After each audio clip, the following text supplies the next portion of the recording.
old, weird, and done. But hey, fire the coach. So, a lot of news coming down today. Obviously, it's a game week for BYU football. It's a game week for Utah football. We're going to give you our Big 12 power rankings today. And, oh dear, not sure what Porter's are going to look like, but I'm not sure Ute fans are going to be happy with mine. So we'll get to that coming up on the show. Utah taking on Arizona State coming up Friday night at 8:30 Mountain Time. Our pregame coverage on Friday will begin at 4:30 with Porter Larson. He'll get you ready for kick, and then it'll be Bill, Sly, and Scott Mitchell on the call down in Tempe. Utah, as of right now, is a 6.5-point favorite.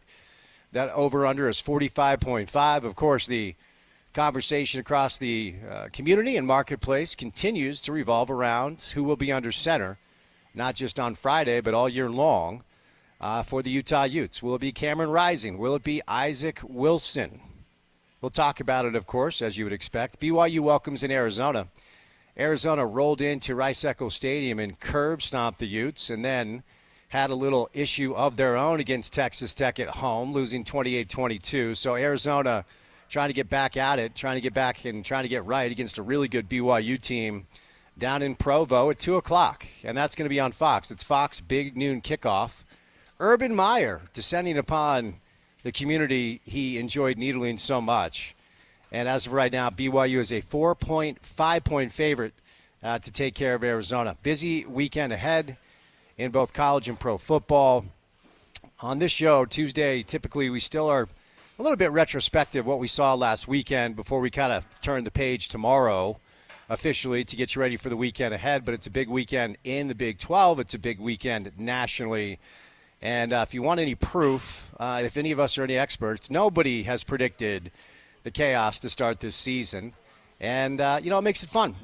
See if the chaos continues. Utah Jazz had a preseason game last night against the Houston Rockets. The preseason is going to roll along for a couple more games. Jazz actually got a win over Houston here in Salt Lake. So the opener for the Jazz right around the corner, just a couple of weeks away, as this is the time of year where we can talk a little bit about everything, which we will do, including our local soccer club, Real Salt Lake, who has a weekend off. It's an international window before welcoming in Vancouver for the final regular season game before MLS playoffs. RSL has locked in a top 4 seed. They will host a home playoff match. And I'll talk a little RSL on the program today as well. And, oh, by the way, a little thing called baseball playoffs, like everything going on right now. On a really fun Tuesday, good guest list planned for you. We'll start things off with the head coach of Real Salt Lake, Pablo Mastroeni. After Pop stops by, we're going to bring in one of my favorites to talk college football with. That is Spencer Hall. 3:30 today, set your alarms. We will be giving you our Big 12 power rankings, and my list is pretty chaotic, as I would expect from Porter. We'll have to see what he has to say. We are about less than 48 hours away from the start of the Black Desert Championship. So we're going to bring in John Wright today to get us ready for that event, and then Dave Fox, live on site. 2 Pelotons, 2 Emmys. If you've ever wanted to meet Dave Fox, if you've ever wanted to see Dave Fox in a brewery, because my guess is he's never been in one, then come on down at about 4:30 and say what's up as you are on your way to check out the Utah Hockey Club today. So we got Pablo Mastroeni. We have Spencer Hall, give you our Big 12 power rankings. Johnny Wright stops by. So does Dave Fox. Me, Spence Checketts, all of you, the great listeners, happy Tuesday to you. And Porter Larson, just a couple of blocks away from where we're at today. So I guess Aaron Rodgers is calling the shots in New York. Is that what we take away from the news today? Oh, man, I don't even know what's going on there. Now, they're 2-3, which, it's not great, but I just struggle. And you always need a scapegoat if you want to make a change, but I don't know where the scapegoat should be. And I don't know if it should be Robert Saleh. I don't know what else is going on behind the scenes. But certainly some interesting stuff there. And yeah, I do wonder what is next with guys like Bill Belichick, who I don't really think is completely retired. I think there's a lot of big names the New York Jets might try to go after just because they're the New York Jets, right? Kind of the Knicks thing where every free agent, every big name is on the table. They'll do that because they're the Jets, but I don't know, man. I don't know if I necessarily think following the 40-year-old Aaron Rodgers at this point is going to lead you down a championship path, but I've been wrong before, and I've been wrong about Aaron Rodgers before. Yeah, we'll see, man. As a Jet fan, you know why every year, even if there's a little bit of excitement, I am not on board with any of it because this is kind of the deal. All right, our first guest today is Pablo Mastroeni, Dr. RSL, live today at Epic Brewing. Come on by at 825 South State Street. Before we get to Pablo, courtesy of our good friends at Standard Restaurant Supply, it is your tailgate headquarters. Get ready for the final few Utah, makes me sad to say that, but 3 Utah home games left. On this Tuesday afternoon, it is now time for your opening tip.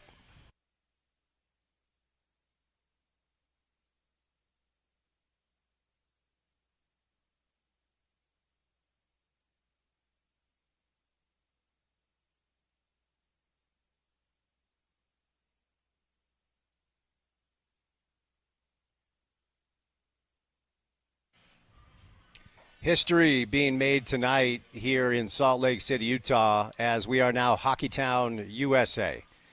The Utah Hockey Club will welcome in tonight the Chicago Blackhawks for an 8 o'clock p.m. drop the puck situation right downtown. That game is on ESPN, so you're able to watch it. Utah is a slight favorite tonight to beat the Chicago Blackhawks for the home opener, and what better way to say hello to our market than get a win as it pertains to, the first opportunity that we have to watch this club for something that really matters. So dig into it a little bit, and then we'll kind of bounce around during this segment today.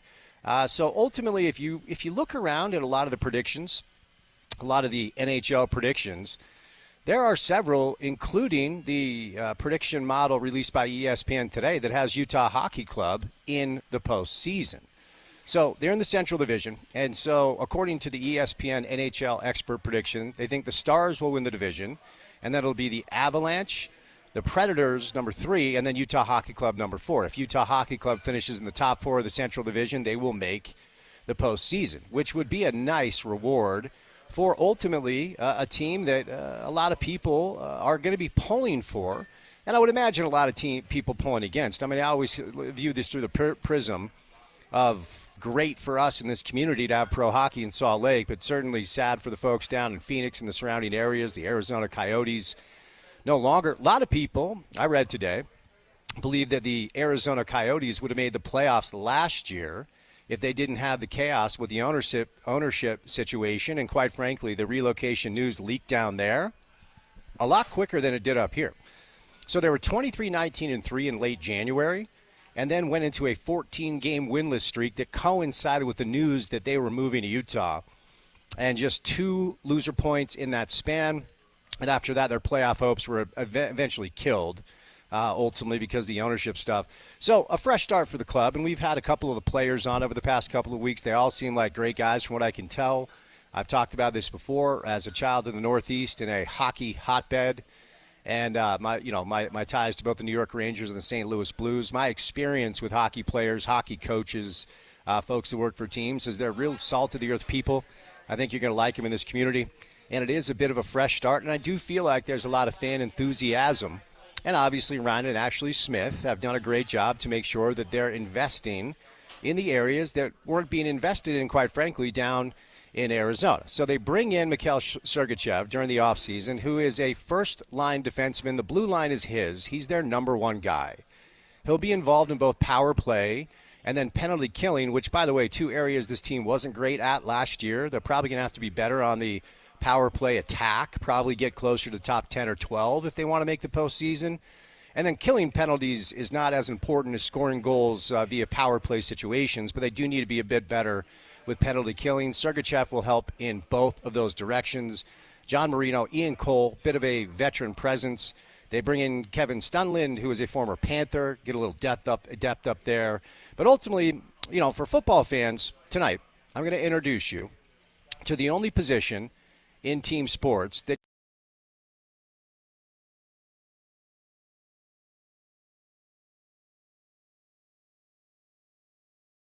and he is in a contract year, okay? He had a really solid year last season, but quite frankly, he was failed by his defense. It's still a very young defensive group, but with the reinforcements brought in, namely Mikhail Sergachev, John Marino, Ian Cole, who's a vet, hopefully for Connor Ingram, the goaltender, he will not have to stand on his head near as much as he had to do last year with a young defensive group that put him in perilous situations. They've got a good backup as well in Karel. I believe it's Melka. I think that's how you pronounce the backup's name. He played a bunch last year. Connor had a couple of injuries. So ultimately, Connor Ingram is definitely a guy to watch out for, the goaltender, and hopefully his defense can be a little bit better for him than they were a year ago. Clayton Keller named the inaugural captain, the first captain for Utah Hockey Club. He's already made the All-Star team 4 times. Okay, but there's a lot of buzz around the league that Clayton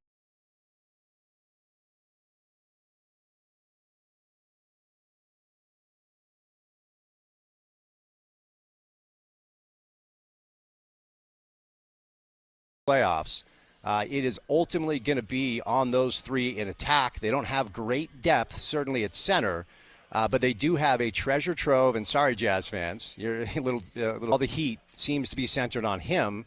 And I really feel like if there was a different direction, if the messaging was handled differently, then you could take some of the heat off your quarterback. And I get that Coach Witt isn't on social media. But guess who is? His 25-year-old quarterback, because he was raised with phones as his babysitter and his best friend. They're all on social media. Cam sees the stuff. And even if he doesn't, his buddies or his teammates see the stuff. You can tell it's affecting him. So for me, take pressure off Cam. Change your messaging. Change the way you're going about it, okay? It's not a competitive advantage. It just isn't. And I don't even think it's a minute one. Coach Witt talked about this on Monday. And mostly I feel like at this point, the way that the adults have handled it up there is really bringing unnecessary pressure on the kids. He's 25. That's not a kid, but you get the drift. So all the heat on Cam right now is making me a bit uncomfortable, but still so much to play for the Utes as they're on the road at Arizona State on Friday. And BYU welcomes in Arizona down to Provo, and Fox Big Noon kickoff at 2 o'clock. All right, we're live today. Epic Brewing Company. My guy Ryan stops by. Ryan, these pucks are flying off the shelf, man. We might need to put in a bigger order. I know. The pucks are going like crazy. We've had a lot of people down here excited about the hockey game tonight, whether they're going to the game or just going downtown to hang out. There's a lot of buzz. For sure. So tell me about this Utah Hip Check Ice Lager, the new beer you guys have created. Yeah, so it's a 7.5% Imperial Lager, hockey-themed, really brewed to celebrate the new hockey team here in Utah. It's been flying off the shelves today. People have been in here all morning picking up Hip Check. People are surrounding the bar right now drinking Hip Check Lager. Yeah. Everybody's excited about this evening. I didn't ask you this yesterday. How do you like the design on the Hip Check with the mountains and the snow and the trees? Who does that? Is that you? No, it's not me. No, we've got somebody. We've got somebody in-house. She's wonderful. Her name's Claire. She does all our design work. She does a really good job. Yeah, and she was trying to make it look like, just like an ice hockey rink, like up in Heber. Yeah. Or something like that. Yeah. And trying to keep it loose and light and things like that. I think it came out really well. Yeah, it looks awesome. So it's 825 South State Street. If you're a resident and have been for more than a couple of years, you know where Epic is. Epic Brewing Company. Pushing the Utah Hip Check Ice Lager today. What other beers would you want to get out there for this hit, Ryan? We've got a great Oktoberfest beer right now. It's called Munich Mayhem. It's kind of like punk rock themed. Super fun beer for the fall time. And we have a pumpkin porter. And it's definitely pumpkin season right now. Very nice, very nice. Well, look, we're going to chat all day. Thanks again for having us down, all right? For sure. There's my guy Ryan here at Epic Brewing Company. They're pushing the Utah Hip Check Ice Lager. It's a brand new beer. And you better get in here because we only have a few pucks left. They're giving away free pucks in honor of the game tonight. 825 South State Street. If you're making plans to go to the game tonight, stop in here, grab a beverage, say what's up, and if there's pucks left, we'll hook you up with one, and then head on down to the game. I'll be there. Cannot wait for it. History is being made in downtown Salt Lake City tonight. All right, coming up on the other side, we'll switch gears a little bit. Going to bring in Pablo Mastroeni. Get you ready for the stretch run for RSL. Talk a little MLS Cup playoffs. Spencer Hall for college football, John Wright for some golf, and bounce around, do a little bit of everything with Dave Fox. It is The Drive on a Tuesday, and it's great to have you with us right here on ESPN 700.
with our good friends down here at Epic Brewing Company in preparation for history being made tonight here in Salt Lake City as the Utah Hockey Club makes their debut, regular season debut. It actually matters tonight. The Chicago Blackhawks are in town. Our address is 825 South State Street. Come on in. They are pushing their Utah Hip Check Ice Lager and giving away hockey pucks while supplies last. Speaking of hockey pucks, very special offer. We got a 2-puck set for you guys. Each puck comes with its own display case. Take advantage of this deal. Let's bring in Bob Ibach back on the drive. Bob, happy Tuesday. Happy Utah Hockey Club game day, buddy. Hey, listen, nice to be with you again, Spence, and appreciate you having me back on. And it's got to be an exciting time. I've done some remotes over my broadcasting career and for various events in baseball and football, and there's nothing like the very first game in a ball club's history.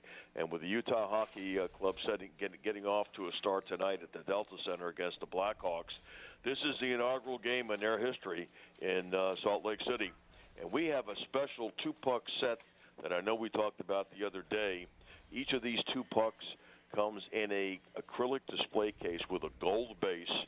They're only going to make 2,024 of these licensed hockey puck sets, and they're already about, I'm close to 2/3 of the way being sold out. So when I give out that phone number and website, there's a little urgency if you want to get these. You make great holiday and Christmas gift ideas.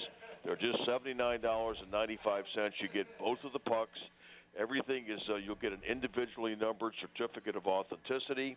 That first puck is an official National Hockey League game puck. It has the Utah Hockey Club insignia right on there.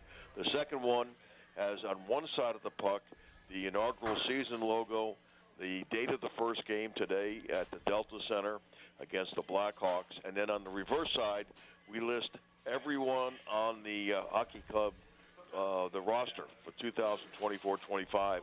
All the names of the players will appear on that side of the puck. So it's very unique. It'll be historic for years to come because it'll increase in value because the way they did this thing. The toll-free number to call and order these is 800-345-2868. Again, that's 1-800-345-2868. If you want to check them out online, they are stunning. I got a chance to see them earlier today. NikeCoSports.com. And Spence, you go ahead and spell it NikeCoSports.com. That's NikeCoSports.com or 1-800-345-2868. You know what? I've had people saying they're buying several of these to put away for the Christmas and holiday season coming up. Make great stocking stuffers and get some of your holiday gifts out of the way. Bob, thank you, sir. Have a good one. There he is. All right. Good. We'll talk to you in about another hour, Spence. Yes, sure. We'll yes, sir. Do a little update, okay? Yes, sir. Bob Ibach. Appreciate his time. Check out that special deal with the 2-puck set. All right, time to talk a little soccer. Pablo Mastroeni on a Tuesday. Pobs, sorry about the delay, buddy. How we doing? Doing great, man. Good to be with you, Spence. I appreciate the time. So I just want to talk first about the overview, 30,000-foot, kind of where we're at with one regular season game left after a little bit of a break here. You guys have been gritty to grind out results over the past 5, but I think it's fair to say, and I'll let you speak to this, that probably some points left on the table too. So broad strokes, 30,000-foot view, Pops. Where are we at right now with RSL? Yeah, I think, during any season there's going to be ups and downs. Some of those things are in your control and some of those things aren't. And, 2 moments that I think affected our group were, Chicho being gone for some time in the summer, and then obviously with the great sell of Andres and obviously the implications that has for the rest of the group. And, so it's taken some time to get our bearings a little bit. And I think we lost our way, in August.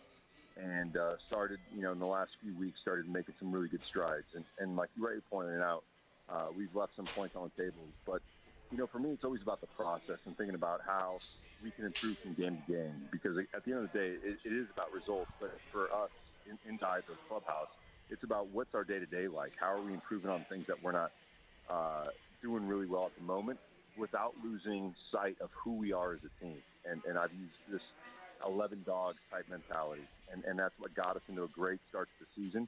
And like I said, we lost our way a bit with that. But in the last few games, probably 5 games, I've seen the 11 dogs. And now it's really about fixing the tactical pieces, the game management pieces that are going to be critical heading down the stretch. So I think we're in a great way. I think we're getting to better understand how Dominic plays, how Diogo plays, how Javane plays, how Lockie plays, and the relationships that they're building within the group.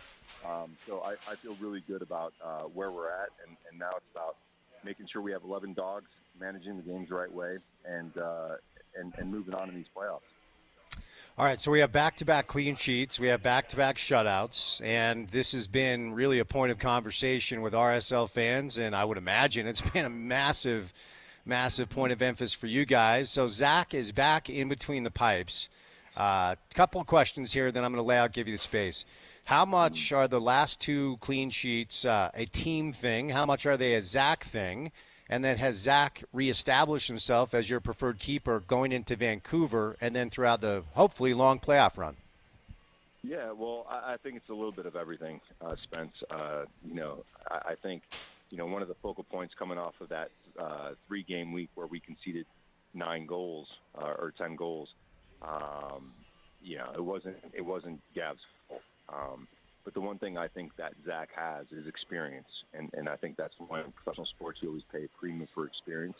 And for us, it's really important to keep the young guys coming along and developing them at a rate in which that they're comfortable with. And so I think the decision to move with Zach was not so much that Gav wasn't playing well, as much as that we need more experience on the field to be able to manage these moments and set pieces, manage the games late when we're holding leads. And I think Zach's come in and done a really good job of that. And so, but that's also coupled with the back line and the midfielders and the forwards doing their jobs. Set pieces, when you're not organized as a group, it's going to put a lot of pressure on the goalkeeper. And so making sure that your goalkeeper's organizing those, making sure that the players understand the importance of this one moment that could decide a game. Those are all things that we really touched on heading into the last 2 performances where we got shutouts. And so it's always the collective, and I think as coaches, we're always trying to figure out the right complement of the players that are on the field and what gives us the best opportunity to win games and perform well. And so, Zach's done a really good job in the last couple games, and I think at this point it just makes sense to continue on with Zach. But again, I think with every player on the field, whether it's Zach and Beebs or Diego, it doesn't matter. We put the team first, and whoever we think can help the team in that particular game, we'll go with. So I want to go back to Minnesota for a moment, and I'm going to be careful here because you and I have talked both on and off air about my perception of you guys needing a you or a Kyle on the field, somebody that just has that bite, somebody that just has that fire. Somebody that the other team knows is just going to be a pain in the ass, and they're just they don't want to deal with it. All right, that was like Kyle's thing. That was kind of your thing too. You guys are both very skilled as well. So I like at times that Vera has some fire, and I have no issue with fire. But spitting in a guy's face is something that probably needs to be addressed. I wonder how you guys handled that after the incident against Minnesota. Yeah, Spence, there's always a fine line in sport, and there's a line that you just don't cross. I'd much rather see 2 guys trading blows than spit in someone's face. I just think that's a line that it's not professional. It's a poor reflection of who Brian is as a professional. It's a poor reflection of us as a group. And the one thing I would say about players that play with that type of fire in their belly is that they're always treading that line. And so my conversation with Vera is like, this is going to be your greatest strength, but it can also be your greatest weakness in sport and in life. A player that needs to be able to control his emotions when he sees red, it should be a moment to not continue on with it, but to what's the trigger that you're going to use and still that you're going to come up with that's going to keep you from, what's going to prevent you from doing this again. And so, he apologized to the group. He understands that it has implications towards himself, but it also, more importantly, has bigger implications to the group. And so this is about Vera discovering how in these moments. And so that's our challenge. And as a group, obviously, we have to move forward. He's suspended 3 games. And Philip came in and did a fantastic job against San Jose. And so, I think it's moments like this, and it's almost like, if you're not guaranteed your spot back into the team, those are moments where you say, I got to learn from these mistakes. Too often, we want to put the best players on the field who at the moment may not be in the best form, and it becomes a detriment to the team, but also about the ability to learn from your mistakes because they're just thrown back in. And so we'll see how it all unfolds. But I think, Brian's a fantastic individual. And like you said, he's one of the fan favorites. He's a guy that the players love to have on his team, but it's also, there's always a fine line between stepping over that line and putting your team at, in trouble. So over the years, I've come to accept and understand that I guess the cliche I'll use is the parking the bus tactic can be effective, and putting 11 behind the ball can be effective if you feel like you're up against it. I mean, it's kind of what you guys did up in Seattle, and you got a playoff win. So I understand that it works. I wonder if it's a little bit of a compliment to you when you see other teams do that because of how dangerous you guys have been at times in the attack. And then attended to the question, what do you do outside of sending in long balls and hoping you get lucky to try to crack an attack like that? Right. No, that's a great question. I don't feel good when teams do harder to score, right? So I'd rather teams come out and press us and us open up spaces in between the lines and then really attack their goal. And it also makes it for a more exciting game that way, right? Because there's a lot more action.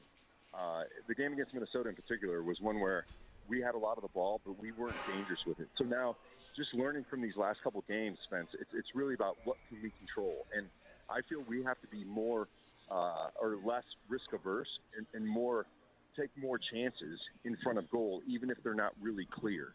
So what we want to do is find the perfect combination to get to a certain part of the box to then cross it, to then score. But those games are going to be difficult because they have so many numbers behind the ball that it's not going to always be pretty. And so one of the things that we're working on this week, since we have time, is how to, shots from outside the box, crosses from the half space, which threaten their post. In other words, if teams want to come in and defend their box, we have to do a better job as a team to threaten their box. And so they're giving us the space to play, and we're taking it, but we're not being dangerous with the space that we're exploiting, and we're being too conservative.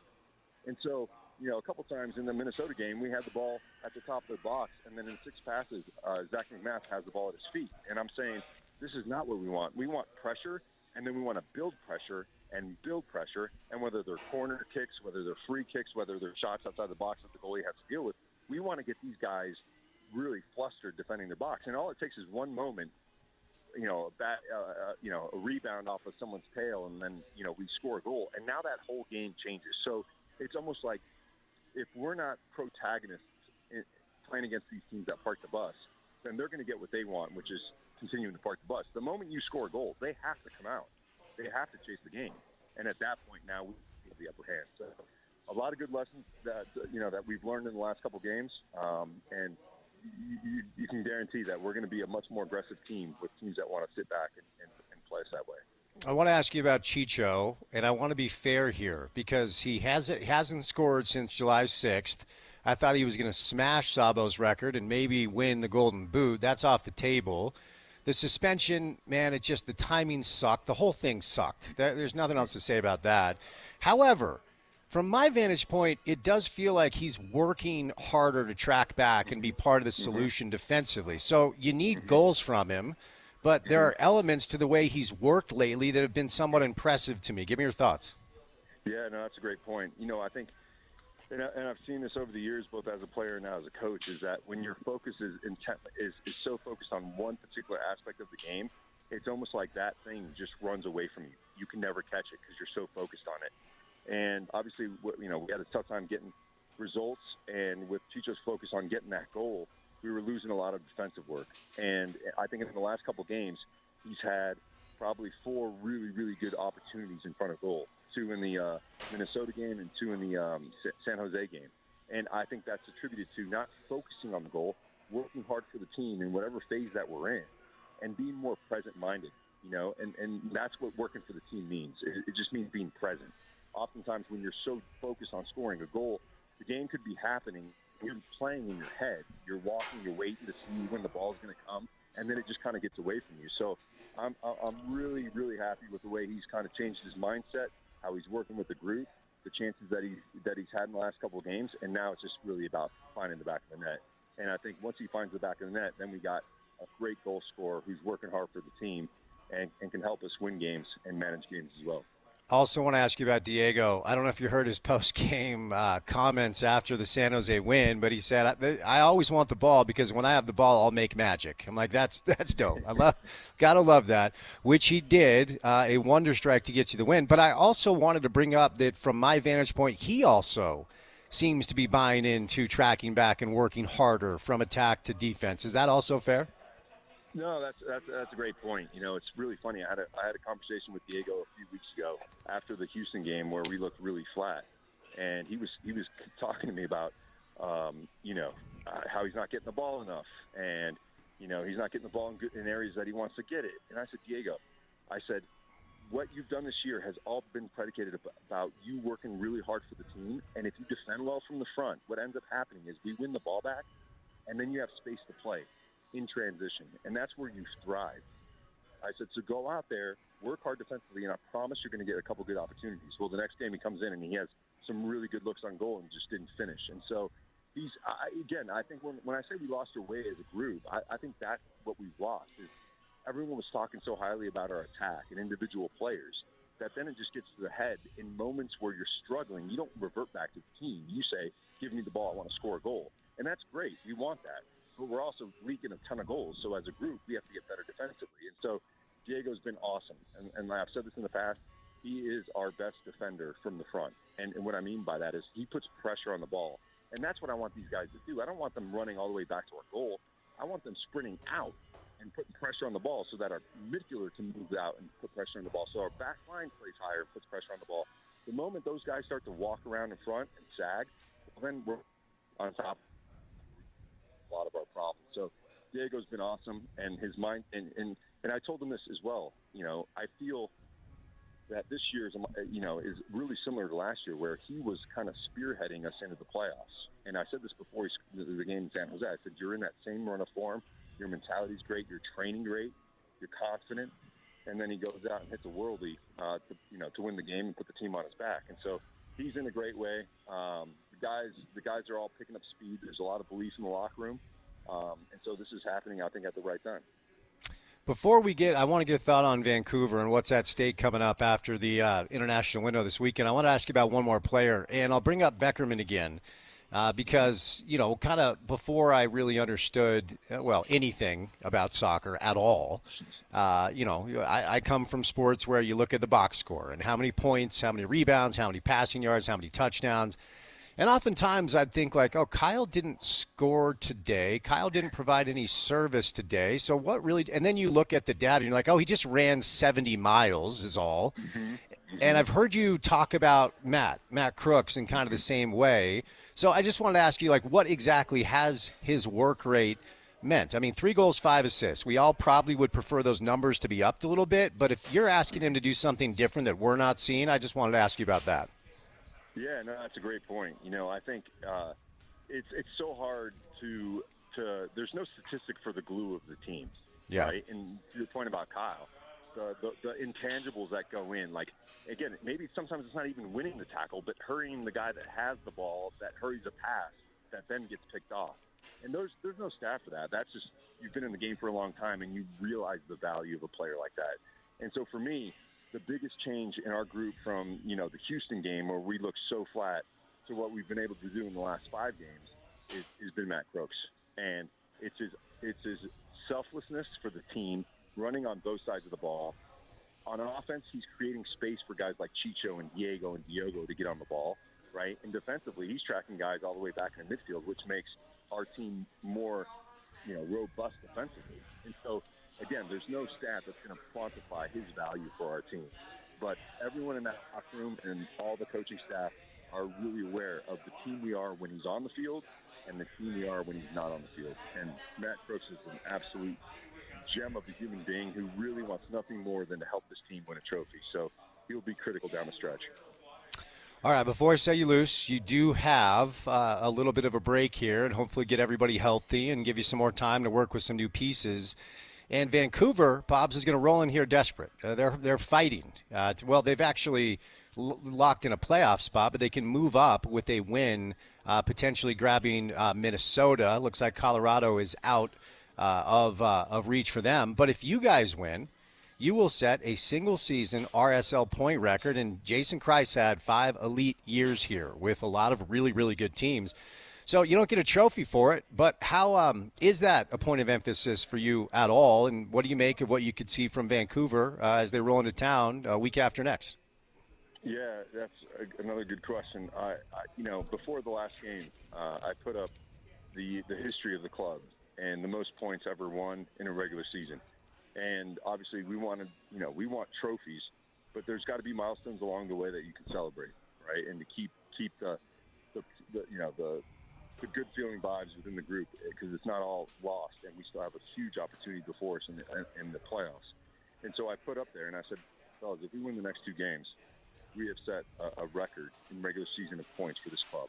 And I said, and that's one thing that you guys can always look back on and relish, because these moments are few and far between. Great teams at any point don't happen every year, and these moments for us are even more important given where we are and what we want to do in the playoffs. And so I said that before the San Jose game, and I'll hit up on it against it before we play Vancouver. But Vancouver's a team, like you rightly pointed out. They're fighting for something. We're fighting for something. We're at home. We've seen the games at home where teams come in and sit and what I want to see in this game, Spence, obviously we want to win the game. How are we going to win it? Well, if they come and sit back, we want to be just killers. We just want to put so much pressure on them. And even if it means might be a little bit more open that we'd like, that's the risk what we have to be willing to take to be killers in front of the goal. And I think if we can get that kind of mentality with the ball in that final third, regardless of how the team plays defensively, we'll then connect the good defensive run that we're currently on with some great attacking. And again, a game that's exciting for everyone to watch, but more importantly, it's a game that's exciting for everyone to play. And that will really be the focus here in the next 5 days as we have some time to prepare for Vancouver. All right, buddy. Well, I appreciate the time. Sorry about that slight delay. Go get back at it. Always pulling for you, okay? Thanks, bud. Appreciate it. Pablo Mastroeni, RSL head coach. RSL is off this weekend. It's an international window, and then it's Vancouver for the final game of the season. RSL wins that. It's a single-season point total record for the club. All right, we're going to bring in Spencer Hall coming up next. So a lot of college football in the 3 o'clock hour. We'll get with Spencer Hall, give you our Big 12 power rankings coming up at 3:30. John Wright for a little golf. Dave Fox for a little bit of everything. But we're live today at Epic Brewing Company, 825 South State Street. Looks like we have 1 puck left. But now we have, those are aggressive shot glasses. Those can't be shot glasses. And it looks like koozies. Gus is our guest here on a Tuesday. What's going on, man?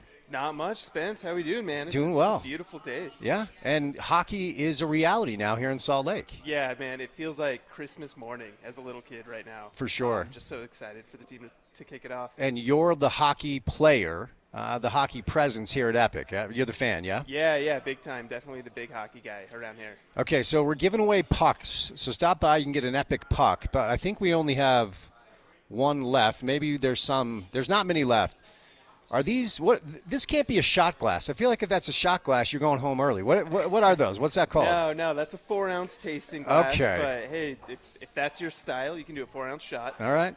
But yeah, that's how we serve all of our beers here. So Okay. we've got dozens of different styles, and we crack open fresh bottles because here in the great state of Utah, you can't have beer over 5% on tap. Correct. So it's our way of getting around the law and letting people taste as many beers as they'd like. Before they grab a 6-pack or whatnot. I see. Okay, so we have 4-ounce. I'm going to call them beer glasses. I don't want people doing shots out of those, man, especially not on a Tuesday. We have koozies just for walking in. We'll give you one of your choice. You can't take all 3. We'll give you one of your choice. It's 825 South State Street here at Epic. All right, Utah Hip Check Ice Lager. This is your baby. What do you want our listeners to know about it? Yes, sir. It's a smooth and easy drinking lager, but it does clock in at 7.5%. So it'll do the trick. So, yeah, go easy with it and enjoy it when you're watching hockey, after a game of hockey, what be it.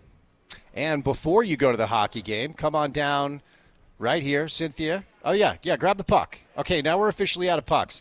So we're giving away 4-ounce. They're beer glasses. They're 4-ounce beer glasses, koozies. My man just got the last puck. All right, before I set you loose, any other beers you want to talk about today? I know you have an Oktoberfest beer that's out right now. Yeah. Munich Mayhem is our classic Oktoberfest style. It's a Märzen lager, which is essentially an amber lager. Okay. Is the best way for me to describe it. Very nice. But yeah, I mean, we've got everything from lagers to stouts, IPAs. We're a craft brewery. We got a bunch of IPAs. Right on, man. All of it. Yeah, Gus, good to see you, buddy. Great to see you too, Spence. All Take right, care. come on down. Epic Brewery having a party prior to the Utah Hockey Club's opening game against the Chicago Blackhawks. It is Epic Brewing Company. It's 825 South State Street is where we're at. They've got beers on tap. They've got a bunch of High Point beers in the fridge. Order some sandwiches, too. If you're heading down to the hockey game, come join us first. I'm going down after my remote. Would love to hang out with you for a while and chill out. We got a Knicks fan breaking down the cat trade at the bar, so I'm a happy guy. All right, 1 hour down, 3 hours to go. Your 3 o'clock hour is Spencer Hall on the other side and Big 12 power ranking, so a lot to do on a Tuesday. Don't go anywhere. Keep it right here on ESPN 700.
How dare I talk over the intro allow Alex Van Halen to take over on the drums. Usually, our guy Spencer Hall rocks a little Steely Dan. I don't know if you have a spy out here, Spencer, but just last week, I don't know why, it was nostalgia. I was getting a little workout in, need a little pump up, and I jammed Van Halen for like an hour straight, including this great song, Dreams. Yeah, it is my favorite Van Halen song, probably because it was a video that had the Blue Angels in it. Don't know if you remember that, but For sure. it was that song playing over a bunch of footage of the Blue Angels ripping through the sky. So, like, you know, young me sitting there watching it, being like, "This is art. This is it. It's here." No, for sure. Yeah, it's ironic that we're firing up little dreams today. Steely Dan, Van Halen, any other Spencer Hall band specials that you like to rock from time to time? I'm in Atlanta, so pretty much anything from 2000 to 2010 hip hop is in rotation. Young Dro's Shoulder Lean, greatest hip hop song of all time. That's a big one. So there's that, and lately it's been some Japanese city pop. So all right. Yeah, I get bored very easily is what that says. Some people go, that sounds eclectic. And you go, no, I'm just easily bored. You and I are odd bedfellows in that way, Spencer. A couple of Spencers that are easily bored. So anyway, we should talk college football because our listeners are probably bored already. All right, man, it's just the same deal. Utah only with one loss, and if the chaos indicates anything, there will be several teams in the CFP that have multiple losses, so all is not lost. It's Arizona State Friday night, Spencer, but I'm sorry for sounding like a broken record. We don't know who's going to play quarterback. We're still kind of waiting for Cam to come back. It's been Isaac Wilson. So it's been an interesting start to the season that's reminding a lot of people of what happened a year ago. What do you make of where we're at here in Salt Lake with these Utah Utes? It feels like the same deal, that you're going to kind of just have to piece it together at the quarterback position as needed. Although, yeah, I think Isaac gives them a much better shot at doing that than they've had in the past because, you know, I think Wilson's really promising. There's a lot put on him, you know. You won't win in a game like Arizona where you ask him to throw 40 times.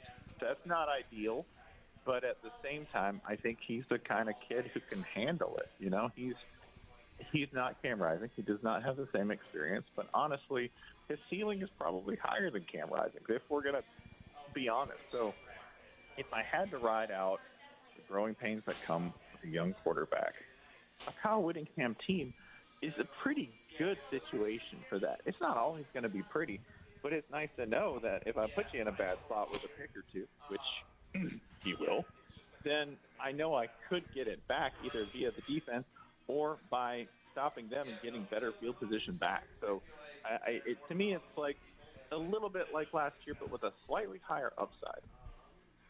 Yeah, that feels pretty accurate. Ultimately, you reference Isaac's interceptions. He has 7. No other team in the top 25 has a QB with more than 5. So I'm operating off the assumption, Spencer, that it's Isaac under center until it's not. We don't have any other information. So I wanted to ask you, if Cameron is going to be sidelined for multiple weeks moving forward, and it is Isaac Wilson, do you still believe this team can win the Big 12? I do. I think it's because I don't want to say that, you know, you can't afford interceptions, but if you are going to lead your little corner of the neighborhood in interceptions and you still end up 4-1, that to me says you might be able to tolerate that kind of margin of error. You might. It's not ideal, but I think everyone else is playing so well that if this is how we do when the quarterback is learning on the job and misfiring, when he comes online, things could be very good indeed.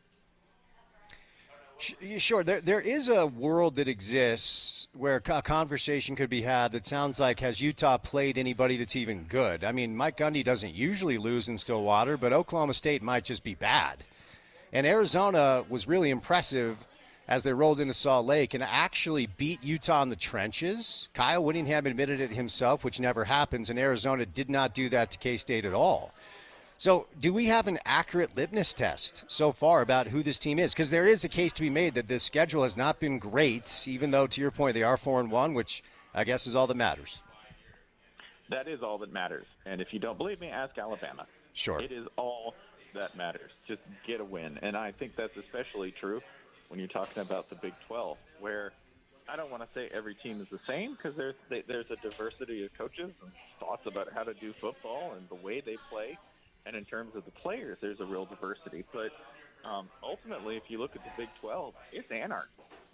Every team here feels capable of beating every other team. The downside of that is that week to week, it can be quite an anxiety attack in terms of what you're going to watch. That was certainly describes the Arizona game. It more than describes Oklahoma State's whole season, where you're never really sure exactly what team you're going to get. However, I do think, looking down the schedule, it's manageable. You're going to get some surprises, right? Like if somebody says, is this Utah team going to lose again? Yeah, it's the Big 12, man. I don't know what to tell you, but everybody's pretty much capable of beating everybody. But a team with enough consistency is more than capable of competing for a conference title. Before we move off the Utes, there's been a lot of conversation in the market, not just about Cameron's health, but about the way the program has gone about it and how they decided to handle the messaging, which is he's close, he's going to play week in and week out, and then he warms up and he sits. And a lot of fans are really angry about it. Now, Coach Witt doesn't give a rip about that. Let's be very clear. But his walking line is holding back injury information gives his team a competitive advantage. Jim Harbaugh adamantly disagrees, as does Steve Sarkisian and other programs. Some of them are forced to report, like in the SEC and the Big Ten. And I do feel like we're moving pretty rapidly in a direction where this stuff will be mandatory for everybody. And Kyle talks about how he doesn't see the heat Cam's getting because he's not on social media. Well, guess who is? His 25-year-old quarterback who's getting a ton of heat that I perceive to be very unfair because for me, Spencer, he's hurt and he will play when he's healthy. But what do you make of that dynamic of where we find ourselves out here in Salt Lake? I mean, is it really anyone's responsibility to care what anyone says on social media? I mean, ultimately it isn't. Like, it really isn't. I think it's silly to hold back injury information for the same reason I think it's silly to close practices because, ultimately, what we run, how we run it.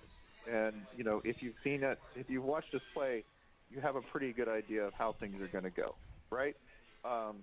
Big stunner, Micah Bernard's probably going to get the ball, right? I don't need to attend a practice to get that information. Cam Rising, he's going to be a game-time decision. Man, he's been a game-time decision for a year and a half or so. So until I see him, then you go ahead and plan for facing the other guy. He doesn't seem to be that hard. It really doesn't. Now, do I wish that Cam Rising had a definitive injury status?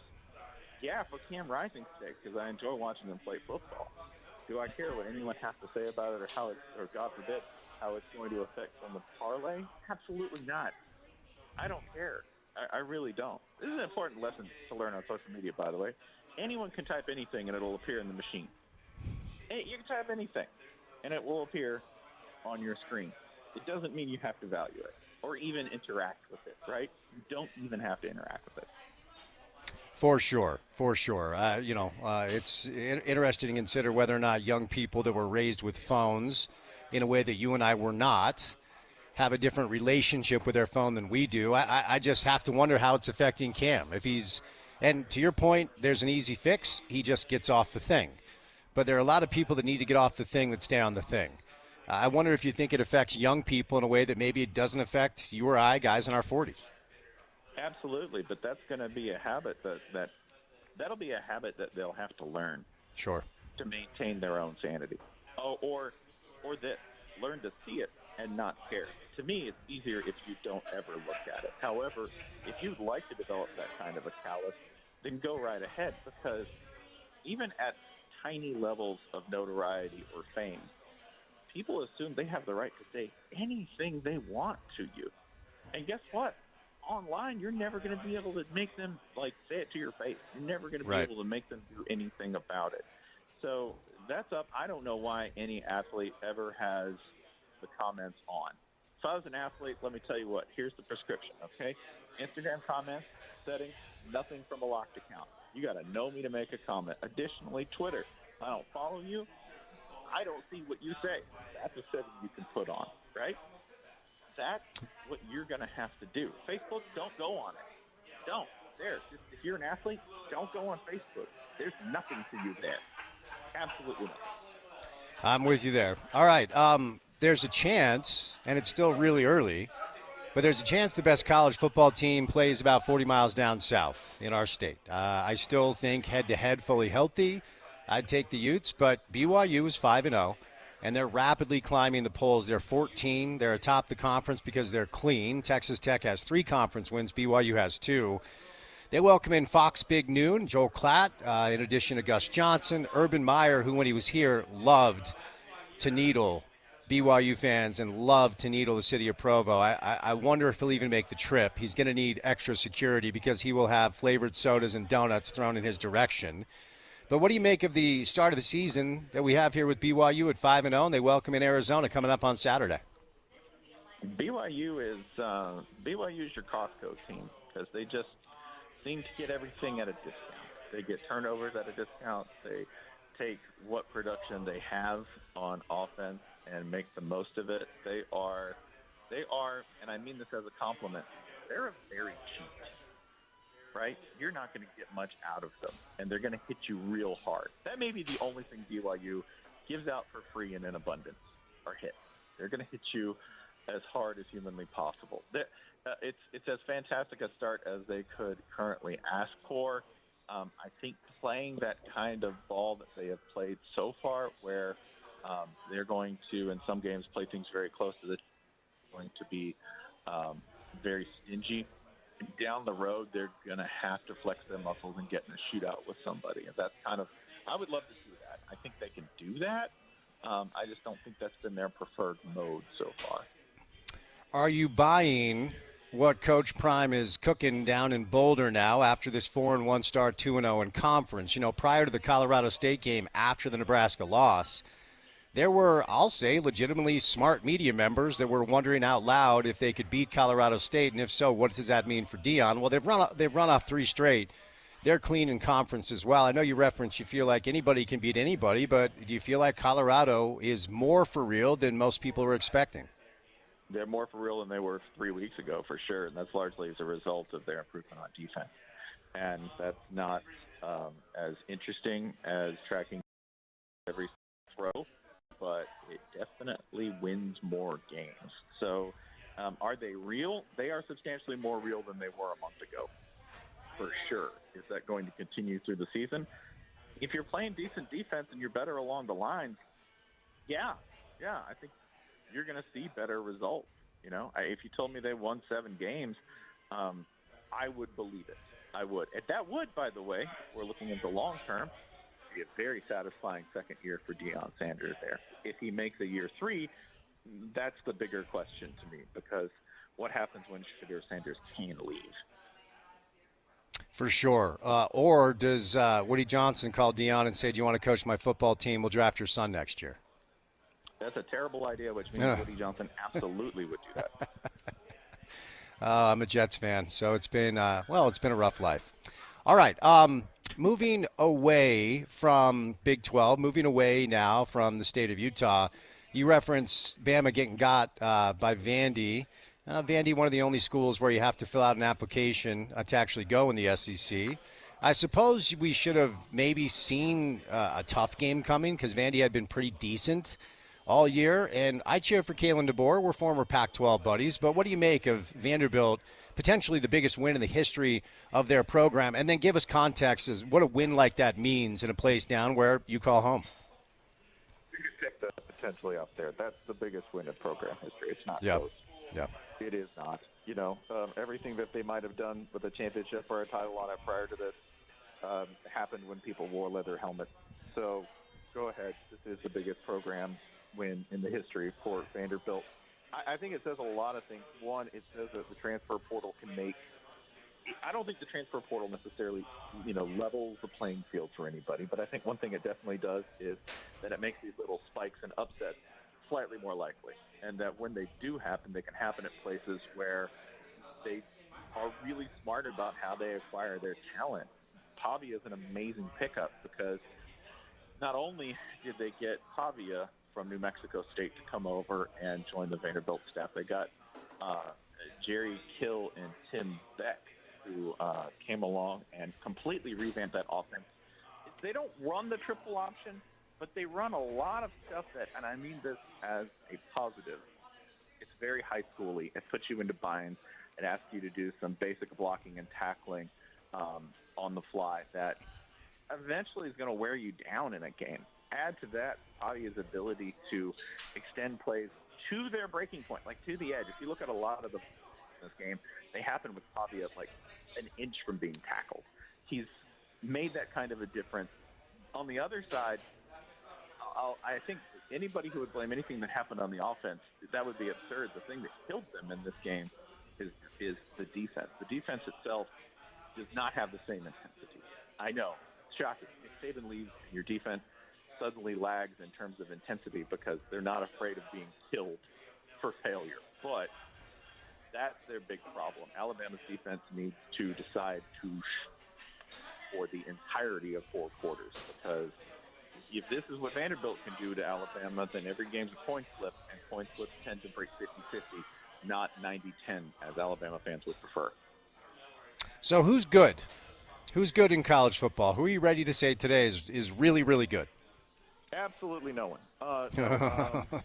The teams that are good, Ohio State, I feel very saying is good. They just played a game against Iowa that I think is it's a potentially difficult game if you're impatient, but they were very patient and they managed to wear Iowa out and ultimately, cave in the scoreboard in the second half. They were down 7-0 at the or they were tied 7-7 at the half, I believe, and then went on, or up 7-0 at the half, and then went on to win 35-7. So that to me says that that's the team that can play a lot of different modes in games. If they need to do a shootout, they're going to be able to do a shootout. If they need to keep it low score and play intense defense for 4 quarters and run the ball, I feel like they're going to be able to do that too. So I feel really confident in saying that Ohio State is really, really good. They get their best test of the season coming up at Oregon. I feel pretty confident in saying that despite what happened, Alabama's pretty good. Just defensively, they've got something to cinch up. And then beyond that and Georgia, we're just throwing dice. I'm sure there's going to be a team that comes together and plays with immaculate form in the second half of the season and comes on strong. Right now, there's still so many teams who are 4-1 or undefeated that I'm not entirely certain who that's going. All right, Spencer, before I set you loose, Ross Dellinger, friend of the show, great college football writer, his piece that was released earlier, Project Rudy, it's being called. Looks like Disney is involved with the latest rumor of what the future of college football could look like when the dust finally settles, which is probably still a ways away. But what should our listeners know about this report from Ross Dellinger, and what's your opinion on whether or not it's real? Well, the idea is that you were going to save everybody. That was the quote in this article about saving everybody and making sure that revenue distribution was even. Then it said 70 teams. Okay, that's not everybody. That's not everybody. That's going to be everybody in the Big Four at this point, the Big 12, Big 10, ACC, and SEC. That's who that's going to include. It won't be a group of 5 teams. So we might want to change that tagline if we're going to be working on all of it. It does seem like something that if Disney, who is as ESPN's owner, one of the chief stakeholders on the media side of college football, it seems like it should be paid attention to. How's that? There have been grand plans before. This grand plan has a bit more buy-in than the last grand plan. So I don't know. Keep your eye on it, because the money will find college football, and it will find it in gobs. So if this is one way it can happen, just, put it in your head. Keep an eye on it. Where can people go get all your great work, Spencer? You can find me at Channel 6, which is where we do 2 things a week for subscribers, including the top whatever, where we just rank whatever teams we want. That is channel-6.ghost.io. You can find me on Twitter at EDSBS.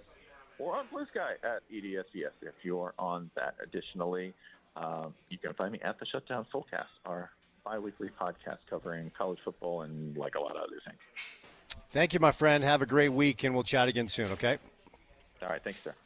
All right, the great Spencer Hall, one of my favorites to talk college football with. Always appreciate his time. All right, guys, it is time for history tonight. The Utah Hockey Club takes on the Chicago Blackhawks. It is the inaugural regular season game. We've already seen some preseason, but it matters for real. It is historic, and we have a great opportunity for you guys to get a great deal to commemorate this day. You can remember it forever. Let's welcome in Bob Iback. And, Bob, I'll just give you the space, man. What do you want our listeners to know? Okay, Spence, nice to be with you again. And, yeah, it just tickles me, when you have an inaugural game. I've been to a few in other sports that I've covered over the years for baseball or football and certainly hockey. And with the Utah Hockey Club coming out there and setting the first time ever tonight when they face off against the Chicago Blackhawks in their first NHL game, and it's just amazing. We've got something I think that's going to be very historic for hockey fans in your area. They've waited so long. I saw where there were 11,000 season tickets sold in just 4 hours for the Utah Hockey Club a few months back. So I know there's a lot of enthusiasm for this, the NHL coming out to your area in Salt Lake City. This is a 2-puck set. Each puck comes with its own display case. It's fully licensed. It's official. You'll get an acrylic display case with a gold base for each of these 2 pucks. And we're limiting it to just 2,024 sets. They're priced at $79.95. You'll get an individually numbered certificate of authenticity. Everything is fully licensed and approved. Before I give out the phone number and the website, those are the 2 ways you could order. I want to quickly point out that the first puck is the official NHL game puck. It'll have the Utah Hockey Club official logo on one side of that puck. The second puck is a very interesting one because it has on one side the inaugural season logo for the team, the date of the first game tonight, October the 8th against the Chicago Blackhawks at the Delta Center. And then on the flip side of that puck, we'll have the names of all the members of the Utah Hockey Club, the roster for this season, the 224-225 season, all be put on that side of the puck. So you'll get all that information. It's chock full of really cool information, historic. They'll never be made again, and we're down to probably the last third of the quantity. We start out with 2,024. So I'm going to say we have 500 or 600 of these left. Here's how you can order them. And again, I do urge people to do it sooner than later. It'll make a great Christmas or holiday gift idea. The toll-free number is 1-800-345-2868. That's 1-800-345-2868. Or just go to the website, NICOsports.com. You spell it N-I-K-C-O sports.com. NIKCOsports.com or 1-800-345-2868. I had a chance to take a look at them earlier today. They are stunning, the prototypes that I saw, so I know the final product will be equally as good. And if you're thinking ahead of time, maybe for a Christmas or holiday gift idea, birthday idea, these are outstanding opportunities and outstanding presents that you can give to a loved one who loves hockey, and especially the first time ever the Utah Hockey Club will ever play an official game tonight. Bob, thank you, sir. Be well, okay? Okay, Spence, you have a good night now. Enjoy the game. All right, Bob Iback. 2-puck sets. All right, live today at Epic Brewing Company, 825 South State Street. The Utah Hip Check Ice Lager is flowing. We're having a good time. Gus, we're having a good time, are we? Oh, yeah. Yeah, it's a great time over here all the time, but especially today. I'm sorry to pull you away, but it looked like you were helping this lady sample, right? A few different beers. Yeah. Tell us about that process. Yeah, my role here is sales and marketing. Okay. So sales definitely takes up most of my day. And part of that is showing new restaurant owners, bar managers, and whatnot our beers. Oh, so cool. I invite them on down here. I show them what we've got to offer. And so Jennifer over here is going to open up a new restaurant right down the street called Atomic Biscuit. Atomic Biscuit. In the next few months. Cool. So, yeah, she wanted to see what we're all about. Good for her. That's awesome. And that's cool that you're community-orientated. That's probably a big point of emphasis for you guys, right? Of course. Yeah, everybody loves supporting local these days. we keep it local as well by supporting other local restaurants. Like one of the beers Jennifer just tried, we use Blue Copper Coffee. Okay. So that's for Son of a Baptist. It's a coffee stout. Okay. And Big Bad Baptist, which is probably what we're best known for outside of Utah. And it's a whiskey barrel-aged imperial stout with coffee and chocolate. Wow. That sounds like a good time. It's dark and delicious. Yeah. I like it. All right, Utah Hip Check Ice Lager. It's the new beer we're talking about today in honor of the Utah Hockey Club's first match. So why don't you tell us about this one? Right, yeah, that's the polar opposite of a whiskey barrel-aged stout. So lagers are light, easy drinking, very approachable beers. And Utah Hip Check is exactly that, but it clocks in a little bit higher than average at 7.5%. And it's just tied in perfectly with all that's going on here tonight with Utah Hockey Club. Right on, man. So we're giving away these 4-ounce beer glasses, not shot glasses. Don't come in here and take these home and start taking shots. That could get loose, right? Right. Yeah, stick to beer for these. They're big glasses for a shot glass. Perfect for tasting, just a couple ounces. Usually we put up to 2 ounces in there so people can kind of smell it and get the aromatics off of it before they enjoy whatever sud they're sipping on. There you go, man. Well, thanks for stopping by. We'll chat again. Of course, yeah. All right. Thanks, There he is, Gus. We're down here at Epic Brewing Company, just on State Street. If you hear my voice, there's a good chance, unless you're one of our out-of-state listeners, Utah transplants who reach out, or I should say Utah locals who have moved and reach out and say this is kind of their tie to home. If you're out of state, you can't make it. But if you're centrally located, we're very close. It's 825 South State Street. If you're planning on going to the game tonight, stop in here first. Giving away these 4-ounce beer glasses, one per customer, and you can't be here and then grab one because you just heard me. You have to be listening to this on the radio. So it's 825 South State Street. Check out their Utah Hip Check Ice Lager. We've got koozies we're giving away too, and cold beers in the fridge you guys can grab to go. Or just chill here before the game. Grab a couple of beers, maybe grab a sandwich, and then head on down to the Delta Center. All right, coming up on the other side, it is time for our Big 12 Power Rankings. I cannot speak for Porter. Mine look a lot different than they did a week ago, so we'll do that coming up next. John Wright stops by as we're less than 48 hours away from the Black Desert Championship. PGA Tour Golf is back in Utah for the first time in 60 years. Then Dave Fox live on site. If you've ever wanted to see Dave Fox in a brewery, I don't think he's going to be very comfortable. You should come down and meet him. Coming up at 4:30, then we'll go from there. On a Tuesday show, Big 12 Power Rankings on the other side, right here on ESPN 700.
after another exciting college football weekend.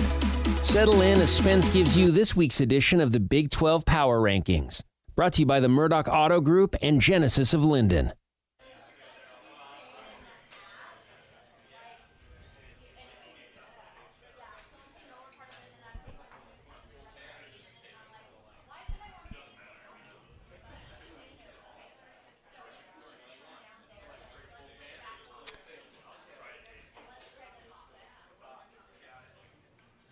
I'm having flashbacks. With this song. I'm very embarrassed to admit this. Maybe I shouldn't be, but we were a bunch of white kids in the mid-'90s trying to keep up with the Joneses playing high school basketball. Porter, this song, I don't know, maybe you had one in Summit County, warm-up tape, where you go out for warm-ups and the seniors pick which songs you're going to warm up to. This was definitely on our warm-up tape, and it was somewhat embarrassing. I'm not going to lie. Well, the funny thing is that when I was in high school, the warm-up tape was controlled by my coach at that point, who is like yacht rock, 80s rock. It was Van Halen. It was AC/DC. Okay. It was like all that kind of stuff. So kind of an inside joke. That now we're throwing in, of course, the Eminem, the Jay-Z kind of warm-up stuff, but there was actually probably a lot of similar stuff, just because we didn't have control of the playlist. Wait a second. What year are we talking here for you playing basketball? 2013-14 was the so we're Lose Yourself, right? Was all over the place. Is that about the time frame? Yeah. Yes, for sure. And then the Jay-Z Kanye album, yes. The collaboration there. Maybe not aged well in a lot of ways, but that was definitely a warm-up specific, really good selection. All right, fair enough. All right, time that we usually do this on Mondays, but our Monday show is jam-packed, so we're going to do our Big 12 Power Rankings here. As you guys know by now, chaos last weekend. Started Friday night. Houston, who didn't even look like a serious football team at one point, went down and beat TCU. Took care of them pretty easily there. Then obviously chaos all weekend. OK State loses again in Stillwater. They actually got run off their own home field by West Virginia. I could keep going. Kansas might just suck. And Texas Tech beat Arizona after Arizona rolled into Salt Lake and smoked Utah. So, Porter, I'll let you lead off. I ended up ranking 6 teams today. So I have my top 6 for my Big 12 power rankings. How'd you roll with yours this week? Yeah, well, similarly to you, I struggled to, take some teams out of it because we still are fairly early in the Big 12 schedule, Spence. Sure. So there are 7 teams in the conference that have 0 or 1 loss as of today. I'm ranking all of those teams in some form or fashion, but I struggled to differentiate because of the up and down nature of their season, because of maybe their availability, speaking of a team here in Salt Lake, and another team in Arizona State who I don't necessarily believe in their ceiling, although they've looked good this year. And for that reason, I'm complicating things here, but I kind of have a 3-way tie for 5th place in my power rankings this week. And Utah and Arizona State are probably playing for that spot on Friday. So we'll know a little bit more about that. But right now, those teams, I'm confident that they'll be in the mix at the end of the year, but I just don't know exactly what their ceiling is, what their outlook is, especially for the Utes with the availability of one Cam Rising. So that's my number 5. It's Utah, it's ASU playing for that 5 spot on Friday, and Texas Tech kind of looming there. At number 4, I have Colorado. They have jumped into the picture in a way I didn't expect from them because I just think there's so much noise. There's so much going on off the field. But at the end of the day, I talked about this week 1, Spence. Winning is the premium. I put a premium on winning in these power rankings. No novel concept, I know, but Colorado's doing that. And they're doing that while also having maybe the most talented roster in the league. So I'm keeping them in my top 5 at number 4. At number 3, it's Kansas State. Now, their loss to BYU looked really bad. But when you go back and watch the film, this is not taking away from BYU's win, and you'll see I'm not taking away from BYU with my rankings here in a moment. Kansas State played a lot better football game than the final score will tell in Provo. So I've been impressed with the way they've bounced back in a lot of ways. I still have them at number 3 in this week's power rankings, and coming in at number 2, it is the Cougars, the team just 40 miles south to us. BYU's been phenomenal, man. They're still unblemished. They've gotten through a month and a little bit of change without a loss so far. Really, really impressive stuff from Kalani and co. I think the next month, Spence, is going to be tough for BYU. I think this is the part of their slate that I have really circled to find out who they are. I thought we were going to find out a lot more when we had those Kansas State, BYU, Oklahoma State, Utah matchups, but those games ended up so weird that I don't think we learned all that much. I think we will learn a lot about BYU in the next month. And then number one in our rankings as of today, it's been the most consistent team. They have the best win probably in the conference at Iowa as far as the unblemished teams. And I have Iowa State at number one, but I'll do that with a caveat. I don't think they'll be number one come end of the season, nor do I think they'll be in the Big 12 championship game. But as of today, October 8th, their resume says that they should be number one in the power rankings. So ours are somewhat similar, but not entirely similar. So let's kind of dig in here. Two teams that I've had essentially as staples in my top five have tumbled incredibly. Oklahoma State just might be bad, and UCF is not the team I thought they would be. So they drop out of my top five as of right now, even though they have been mainstays, and I still think both teams might be able to turn around. I mean, if you missed it, we chatted with Spencer Hall, and his assertion is, now pretty much anybody can beat anybody. So let's dig in. Starting at number 7, I have Arizona State. So Porter kind of outlined this a little bit. Friday night will be a big-time tell for both these teams, quite frankly, because there's some buzz around Arizona State with Kenny Dillingham in year 2. Mississippi State's not good, but that's a non-con SEC win. They go on the road and beat Texas State. Then they lose to Tech, but that was a really good game. Kansas might not be good, but there's talent there, and so they're coming off a win. So at 7, I have Arizona State. At 6, I have Utah. I don't know where else to put them as of right now, as we've been talking about with the lack of availability. It's not just Cameron Rising, it's Karene Reed, it's Connor O'Toole. I could keep going. It feels a lot like it did a year ago, and this certainly could and hopefully will turn around. But Utah, for the first time this week, has fallen out of my top 5. They're at number 6. So ASU 7, Utah 6. And even though Arizona is coming off a loss of their own to Texas Tech, fact of the matter is they rolled in here to Salt Lake and they bullied the Utah Utes. So I have Arizona coming in at number 5. At 4, I have Texas Tech. I don't know how good they are, but they continue to win in conference. They beat both Arizona schools, so I couldn't rank either Arizona schools ahead of them. Their only loss is up on the Palouse to Wazoo, but as of right now, because they're 3-0, they're actually the first-place team in the Big 12. So I have Texas Tech at 4. Coming in at 3, I have K-State. And part of me believes K-State is better than 3. Part of me believes they might still have something to say about it at the end as the best team in this conference. Of course, that loss in Provo stung, but there were a lot of really weird things that happened that night. BYU was opportunistic. They took advantage. Aaron Roderick called the kill shots when they were in the red zone. They scored touchdowns. So BYU deserves the credit. So on paper, I like K-State maybe as much as any team in the league. Because the results, though, they're at 3.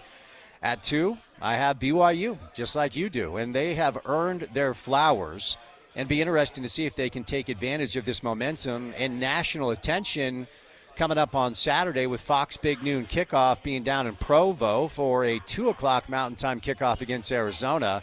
And Arizona's a team we're going to continue to have to learn about after winning in Salt Lake. They go home and lose to Tech. BYU is a 4.5-point favorite at home over Arizona coming up. And then Iowa State deserves the ranking at the top. They've stayed clean. They're very complete. They might have one of, if not the best, non-conference wins, a road win at their rival Iowa week 2 after beating North Dakota. But at this point, they've had 2 conference games. I don't think they've played any of the good teams in conference yet. At Houston, where they just, essentially smothered them 20-0. And then they go to Baylor, then Baylor rolls down to Iowa State, but they smoke Baylor. I'm afraid Dave Aranda might lose his job. Never cheer for that, a good guy to potentially be unemployed. So there you have it. Iowa State 1, BYU 2, K-State 3, Texas Tech 4, Arizona 5, Utah 6, ASU coming in at number 7 for our weekly Big 12 Power Rankings. All right, we're live today, out and about. Come on by and say hello. We're going to catch up with John Wright coming up as we are less than 48 hours away from the Black Desert Championship being played down in St. George as the PGA Tour makes its triumphant return to the state of Utah for the first time in 60 years. Then Dave Fox will be live on site. Now, where are we right now? We are at Epic Brewing Company right downtown Salt Lake City. It's 825 South State Street. Having a good time. A lot of people in here in preparation for the Utah Hockey Club game tonight. They are pubbing and have just released a new beer in honor of the Utah Hockey Club. It is the Utah Hip Check Ice Lager. It's a 7.5% beer, and a lot of people enjoying that down here. So if you are headed to the Utah Hockey Club game tonight, make sure you stop by here first. I'd love to meet you. I've met some listeners today. I always love meeting you guys and shaking your hand because, of course, I appreciate your support, listening to the show every single day. So thank you for that. So I'd like to say thank you if you have a chance to come on in and say hello today at Epic Brewing Company at 825 South State Street, right downtown Salt Lake City, Utah. We're giving away 4-ounce beer cups or glasses. They're very sturdy, so they're glasses. Now they're beer glasses. They're not shot glasses, but one per person. If you roll on in and say hello here at Epic Brewing Company, we'll hook you up with a little 4-ounce beer glass at 825 South State Street. If you missed it, Pablo Mastroianni stopped by to talk RSL right off the bat. Spencer Hall for a little college football. He was really good today. If you missed that, we'll bring it around maybe a little bit later. So some good stuff, a lot of college football, a lot of NFL, as the New York Football Jets have fired Robert Saleh. And the reports are that security escorted him out of the building before he had the ability to talk to even his coaching staff or any of his players. So a pretty cutthroat move by Woody Johnson and the New York Football Jets as Robert Saleh has lost his job. Of course, a lot of the content today about the hockey club game tonight. The New York Mets have a 1-0 lead over the Philadelphia Phillies in the bottom of the third as the Mets are hosting the Phillies in a pivotal National League Divisional Series Game 3. So we have a little playoff baseball as well. The New England Patriots are going to start their rookie quarterback, Drake May, as Jacoby Brissett will sit against the Texans coming up. So it is kind of that time of year where coaches are on the hot seat and maybe quarterbacks are losing their job. So that's kind of the main impetus. Haven't talked much Utah Jazz today. They did have a preseason win last night against the Houston Rockets. They're 2-0 in preseason, the Jazz are. Maybe we're all overlooking them. You never know. So this is a great time of year as there's a little bit of everything going on to kind of get to. And so the 4 o'clock hour tonight will be John Wright and Dave Fox. All right, we're live today at Epic Brewing Company at 825 South State Street. So come on by and say hello. And we are going to be joined by somebody at some point here at Epic. So it's 825 South State Street, right downtown Salt Lake City, Utah. Look for the ESPN 700 van. It's right out front. We're joined now by Alan, who makes the magic happen. Alan, you're the actual official brewer. I am one of them, but Clay here is obviously our master brewer, puts everything together. Okay. And just amazing team. Okay. Here. Well, great. So tell me about the process you went through to put together this Utah Hip Check Ice Lager. So we went with our ice lager at first, and then Clay wanted to make it a little more lighter, flavorful. So we added our FSB, brought it all together, and we hope everyone enjoys it. What's your favorite beer that you've ever created? Oh, I would have to say it is, oh man, I'm going blank. Our Nectaron. That was my first batch here. Nectaron. So, okay. That was the first one. Clay let me have it and pick what I wanted to do. So what's the process like? Do you guys sample it and then go back and shift? I have a couple of buddies that claim they're good at it, right? Yes, sir. But they're backyard heroes. And I have to say they're not that good at it, but they think they're good at it. So what's the key to making a good beer? Key to making a good beer is definitely no oxygen in it. And it takes a lot to – brewing takes like maybe a few hours. It's the process that our cellarmen go through to keep the beer good. Our canning team who puts it all together, make sure it's not infected. Everything comes out great. Right on, man. Well, Alan, good to meet you. Thanks for stopping by, okay? Yes, all right, there he is. One of the brewers down here as they're making good beers for you guys at 825 South State Street here at Epic Brewing Company. Try their Utah Hip Check Ice Lager in honor of the Utah Hockey Club getting rolling tonight. We're giving away 4-ounce beer glasses have some koozies floating around as well. Would love to meet you and say hello. All right, let's welcome in Jeff from Farmer and Chemist on a Tuesday. Jeff, happy Tuesday, man. How we doing? Happy Tuesday. Great. How are you? I'm well. Appreciate your time today. So let's start with how you can help people sleep a little bit better with some CBD assistance that isn't, a heavy narcotic that doesn't make you feel hungover in the morning. That's what I've been using you guys for, and those gummies you gave me have really helped me sleep and wake up feeling very refreshed. How can you help our listeners get better sleep, Jeff? Yeah, the gummies are great.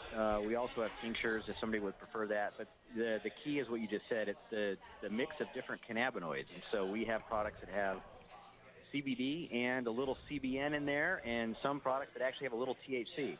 And that combination is really, really effective for sleep, and it also helps with anxiety. Additionally, you can help people that are struggling with pain, with physical pain, whether it's arthritis, muscle soreness. I use your problem salved for my tennis elbow when I'm playing very mediocre golf over the weekend. I've just put that little tin you gave me in my golf bag, and every few holes, rub some of that on, helps me get through it. How can you help our listeners that are currently experiencing some physical pain? Yeah, so there's another combination of CBD plus CBG and a little THC. And that's a really good anti-inflammatory and helps a lot with pain. And so you can use it topically like you do for a tennis elbow, or you can put it on your back. You can use it for plantar fasciitis as an example, or if somebody has more systemic pain, they can take it orally via tinctures and gummies, and it works the same way. So the key is finding the right mix of cannabinoids, the right dose, the right route, and that's why we would love to have people talk to us. We're pharmacists, chemists. We want to be a trusted source of information for people. All right, Jeff, before I set you loose, what's the best way for people who have questions just to get educated so they can maybe get some misconceptions out of their mind and you can help them understand exactly what you guys do over at Farmer and Chemist? Great question. Yeah, there are a lot of misperceptions about what this is. It's not marijuana. It's CBD. It's over-the-counter. It's safe. So you can visit farmerandchemist.com. We have a bunch of questions, frequently asked questions on there. We would also love to have you come in the store or call us, and we will do consultations either in person or over the phone and answer any question around what this is, how to use it, what it's not good for, what to look out for, all of those types of things. We want to be there for people. We want to help. Even if they don't buy something, we want to help educate. Jeff, thank you, sir. Have a great week, and we'll chat again. Thanks a lot. All right, time now to give away a $25 gift card to Farmer and Chemist at 877-353-0700. That's your text line. Text in what you're most excited about for the winter sports season. Are you pumped for Jazz basketball? Are you glad that the NBA is back? Are you more excited for the Utah Hockey Club playing in the market? 877-353-0700. Let's take the pulse for you guys today and have Porter pick a winner, send you to Farmer and Chemist with $25. All right, 2 hours down, 2 hours to go. Coming up on the other side, we're going to get you ready for the Black Desert Championship as John Wright stops by. Dave Fox live on site coming up in just a little bit. So keep it right here on a Tuesday on ESPN 700.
doing drum solos now.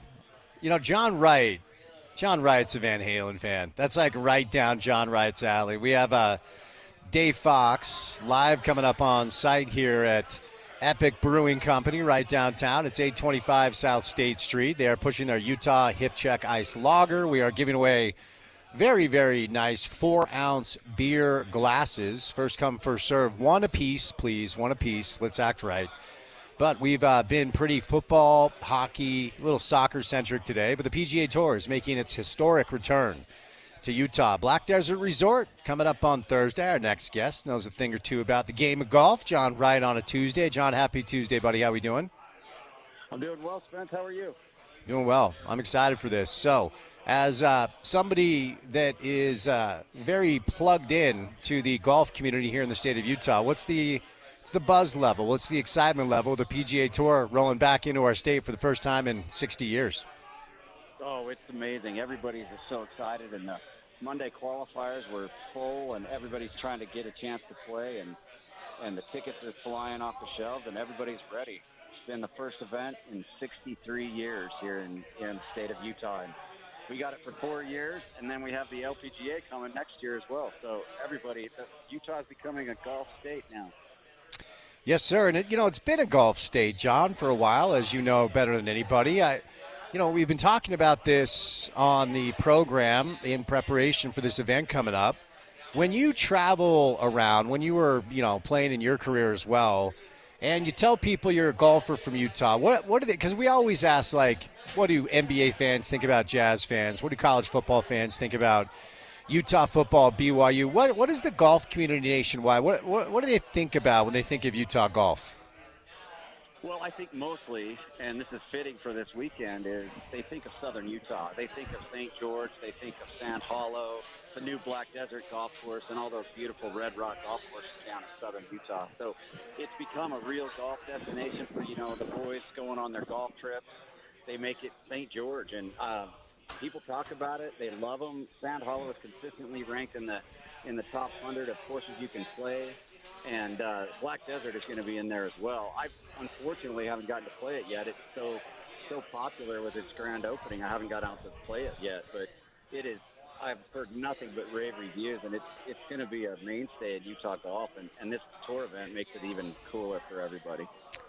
Well, now I know that I have played one course that John Wright has not, so I can put that in my in my tool belt there. It's awesome. I'm excited for you to play it, so you can kind of see what it's like. What is? I don't know much about Tom Weiskopf. I've learned a lot more about him after him, kind of designing the thing. What sort of elements is he known for as the architect and the chief designer here of the Black Desert Resort Golf Course?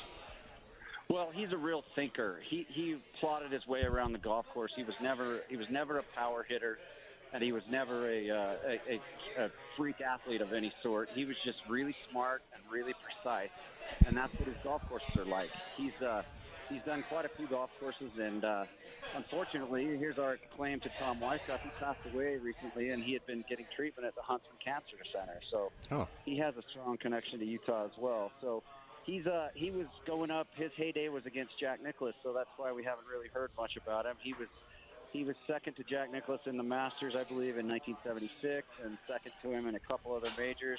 He did win a couple British Opens, but he was a phenomenal player and a real thinking man, and his courses are well thought out, and they're very strategic, and he took a beautiful piece of property down there in southern Utah and made it into this masterpiece, from what I understand. All right, one of the cool stories as a result of this tournament making its way to descend on St. George is that of Jadon Blake, who's a St. George native, and he's a resident, and he's playing in the Black Desert Championship via a sponsor exemption, and this will be his 500th PGA Tour start. Put that into context for me, John, and your thoughts on this great story that Jadon Blake is going to make his 500th start in his own backyard. Well, between Jadon Blake and I, we have 500 career starts. So that's the context. I mean, it's pretty amazing. He was a legend at Utah State University back. I'm a little bit younger than him, 10 or so years, but his legend was already being written at Utah State. I heard stories about him just getting up out of the team van and walking to the first tee with untied shoes and just striping it down the middle and shoot 65 and winning the golf tournament. So he's a phenomenal talent and a proud UConn. He's always represented Utah and our state so well. And he's won 3 times on the Champions Tour and once on the PGA Tour and had a long, very successful career. So good for him. He's always been a St. George resident from the very beginning. He stayed true to his roots, and this is a great way for him to kind of wrap it all up. We have 8 golfers with Utah ties, including Mike Weir. I always kind of push back on the whole Utah's Mike Weir. He's from Canada, but ultimately he lives here and went to BYU. What are your thoughts on seeing Mike down in this field? Well, I'm lucky enough to see Mike occasionally and play with him even sometimes, and he's aged well. He and I are the same age, and he's still playing well out on the Champions Tour, and he just recently captained the President's Cup team for the international squad, and they came up short, but Mike is an absolute legend in Canadian golf. At one point, he was polling more popular than Wayne Gretzky up in Canada right after he won the Masters. So Mike is no stranger to being a high-level figure, and I think he'll play well. Black Desert, from what I gathered, is not particularly long, and with all that lava everywhere, you've got to keep your ball in play. And Mike is very good at that. So is Jadon Blake, and so are some of these other players. I look for, you talk about players with Utah ties. Zach Blair is one to mention. I played a lot of golf against Zach when he was an amateur, and Zach won every single time we had a tournament in St. George.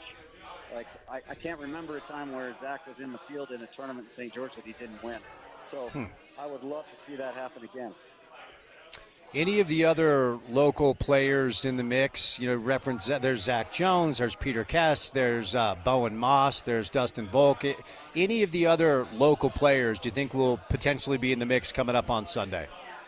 Well, a lot of these are young players that are getting their first shot, and they're high school or college kids. And Bowen Moss and Zach Jones. Zach is a phenomenal player. Great, he's going to do great for BYU, or he has been doing great for BYU. And then Bowen Moss is an Arizona State commit. So, and Dustin Volk has played in some PGA championships. He's a local PGA professional. So I look for them to be a little more comfortable than they normally would in such a big start, because they're playing up way above their level right now, and they're certainly good enough to compete if they can manage their nerves. Patrick Fishburne is one we should take a look at. He's played on the PGA Tour now for a couple of years, so he's used to the pressure. He's used to playing on the PGA Tour. He's back home. He's an Ogden kid, and he hits the ball a long way. If he can keep that ball in play down there, he could contend as well. I would love to see the Utah contingent really contend and make their presence known this weekend. We've got 6 Cougars and no Utes, man. What gives? I don't know. I think we need to lobby the tournament committee a little harder or something, because, my Utes, they opened up their first 2 college events, one at Washington State and one at Washington, with 2 resounding victories. So I don't know. Maybe they need to play a little bit better in that Monday qualifying. And that's another thing we could talk about. For the first time ever, I've been following Monday qualifiers since I started playing. And for your listeners that don't know, every Monday prior to a PGA Tour event, they have a Monday qualifier where there's a full field of players playing for 4 spots in the field. And it's become so popular that players have to pre-qualify to get into the qualifier. And there was some controversy, and some players that shouldn't have been eligible got to play, and then they qualified. And so that's been a big talk amongst the die-hard golf fans this week. But I know Mitchell Scow, the former Ute, former state am champ, missed by a couple of shots, and some of the other Utah players just barely missed. But those Monday qualifiers are absolutely brutal. You cannot make a single mistake. The qualifying score was 65 at Sand Hollow, and for anyone who's ever played there, that's a great golf score there. And I don't think a single player that made a bogey. So.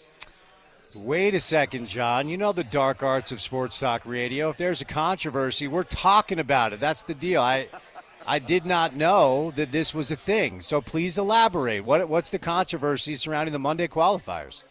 Well, normally to enter a Monday qualifier, you have to be at a certain status, having played on the PGA Tour or some of the other auxiliary tours, or there's other qualification levels. And a couple of players, there were 4 of them, they didn't meet those criteria, but they went ahead and entered anyway, and there was a clerical error, and they were allowed to play. And just the way things worked out, a couple of them played really well and qualified, and there was some complaining and some things, but it happened, and it's not a huge deal, but it shouldn't have happened, and so now we've got a couple of upset people that were in the Monday qualifier that they would have made it had the other two didn't, and all that. But the thing about golf, Spence, is shoot the lowest score, and then you don't have to worry about anybody. You don't have to be like Uncle Rico and say, if only the coach would have put me in. If you shoot the lowest score, you're in, and that's the bottom line with golf. Just shoot the lowest score and you're in. So they didn't do it, and don't complain. Just go to the following week. Next week is in Las Vegas. Go play down there. Are you going to tell me the names of these cheaters on air, or are you going to text me off air? Absolutely not cheaters, and I don't know any of them. I just read about that. All they did was enter a tournament and play, and it was no fault of their own, and frankly, it was no one's fault, just a mistake.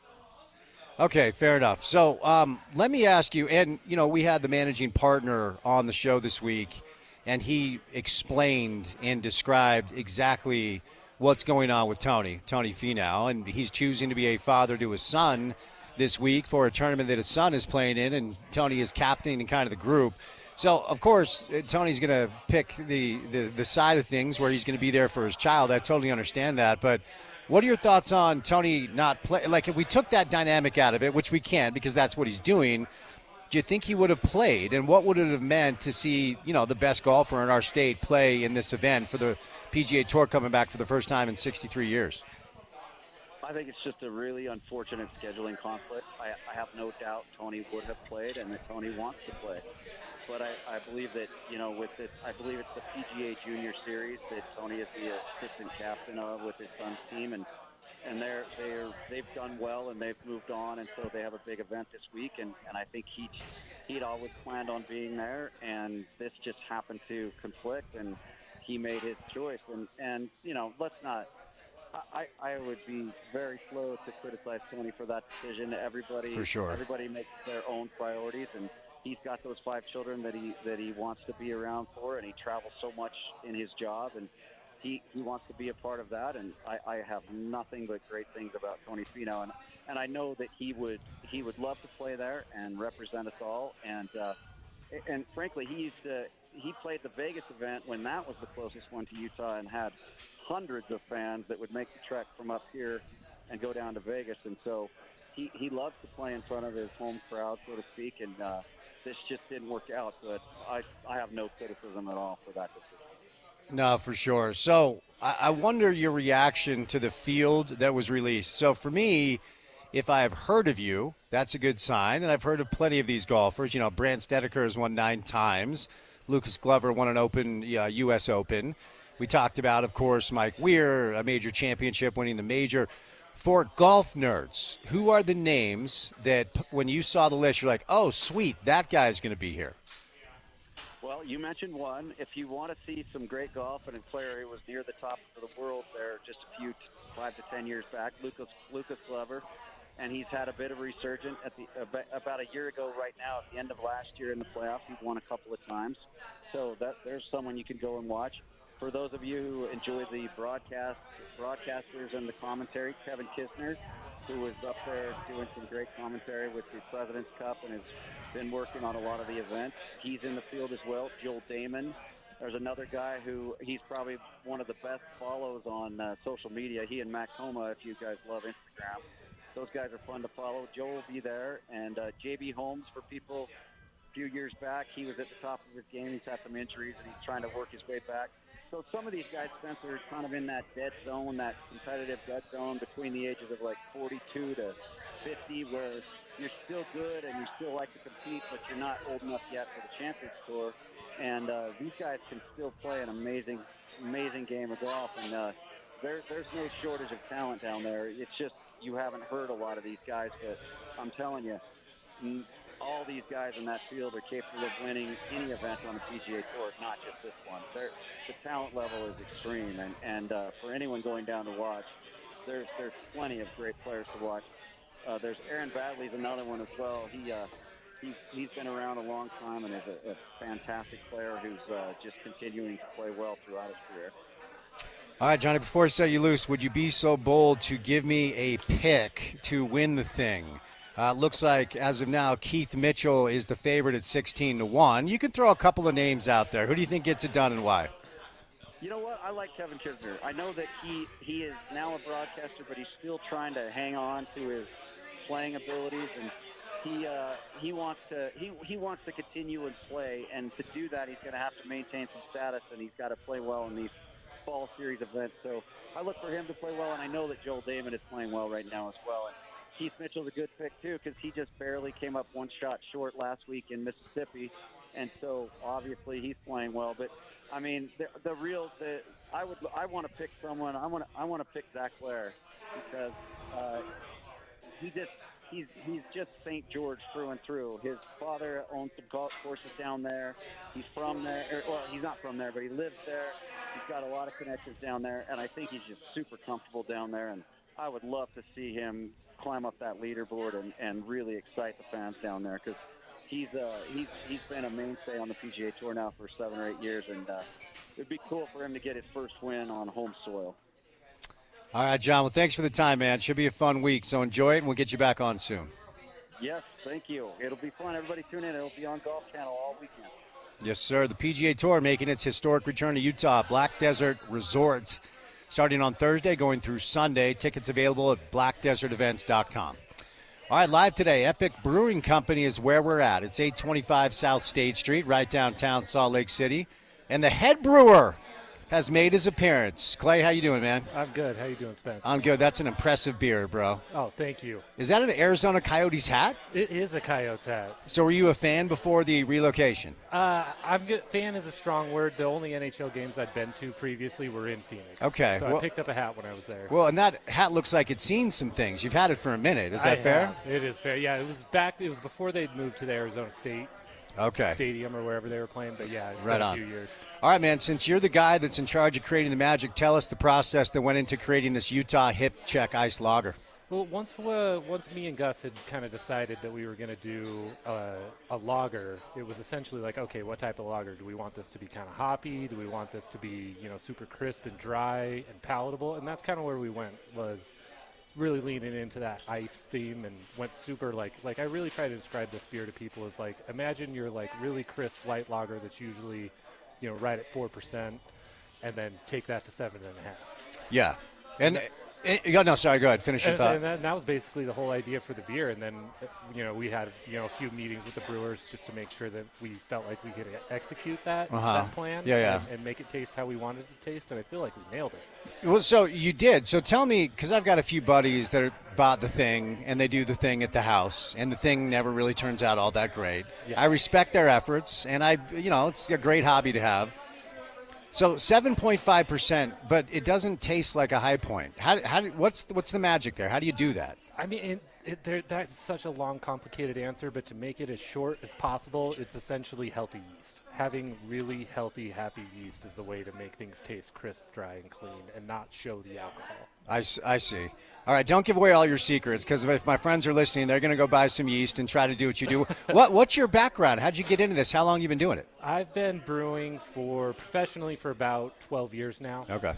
But to your homebrewer's point, I started by making beer in my dorm room up at Weber State. Oh, cool. So you're a local guy then? I am a local guy. I grew up in Sandy and, played some college baseball back in the Midwest. Oh, good for you. But yeah, finished school at Weber State. A baseball player in the Midwest. You drank a little beer, is my guess. I did, hence the making it in my dorm room when I was 19, 20 years old. For sure. Do you have I'm sure you're proud of all your creations. Is there one that stands out where you're like, man, that's my blue ribbon, that's the one I nailed?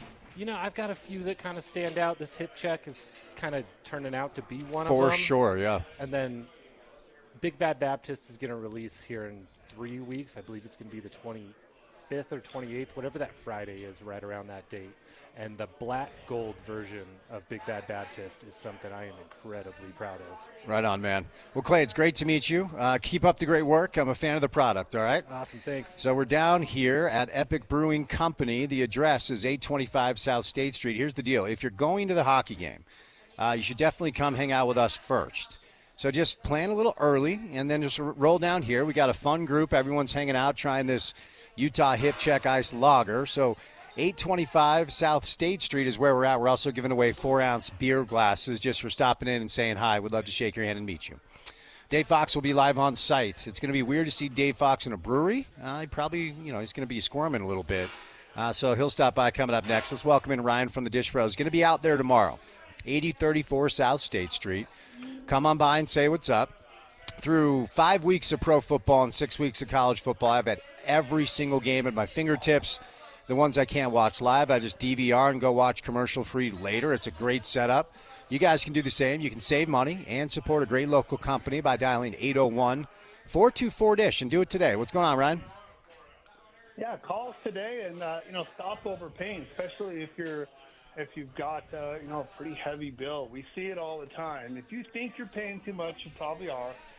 Take a few minutes. Call us and see what we can do.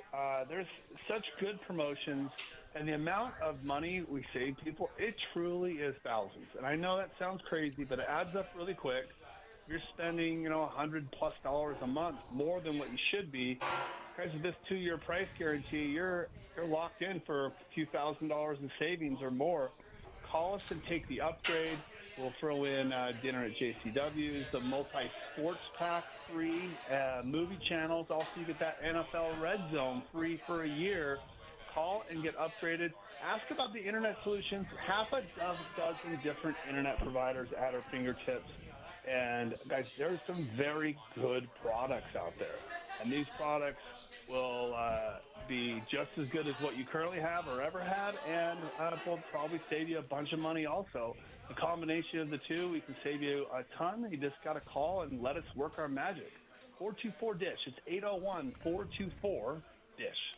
All right, there he is, Ryan from the Dish Professionals. Before we catch a break, I want to tell you about my friends at Prize Picks. Prize Picks is the best place to get real money sports action this season. With over 10 million members and billions of dollars in awarded winnings, Prize Picks is America's #1 daily fantasy sports app, and it's made daily fantasy sports accessible to all. All you do is pick more or less on at least 2 players for a shot to win up to 100 times your cash. Run your game all season long on Prize Picks. You can sign up today. You get $50 instantly when you play $5. Now, Prize Picks is legal in Utah. That's important. Also offers weekly promotions that can lead to big payouts like Taco Tuesday.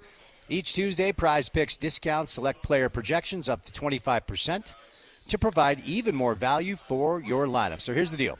Download the mobile app today, the Prize Picks app today, and then use the promo code ESPN700 to get $50 instantly after you play your first $5 lineup. Download the Prize Picks app today. Use the promo code ESPN700 instantly to get $50 right away playing your first $5 lineup.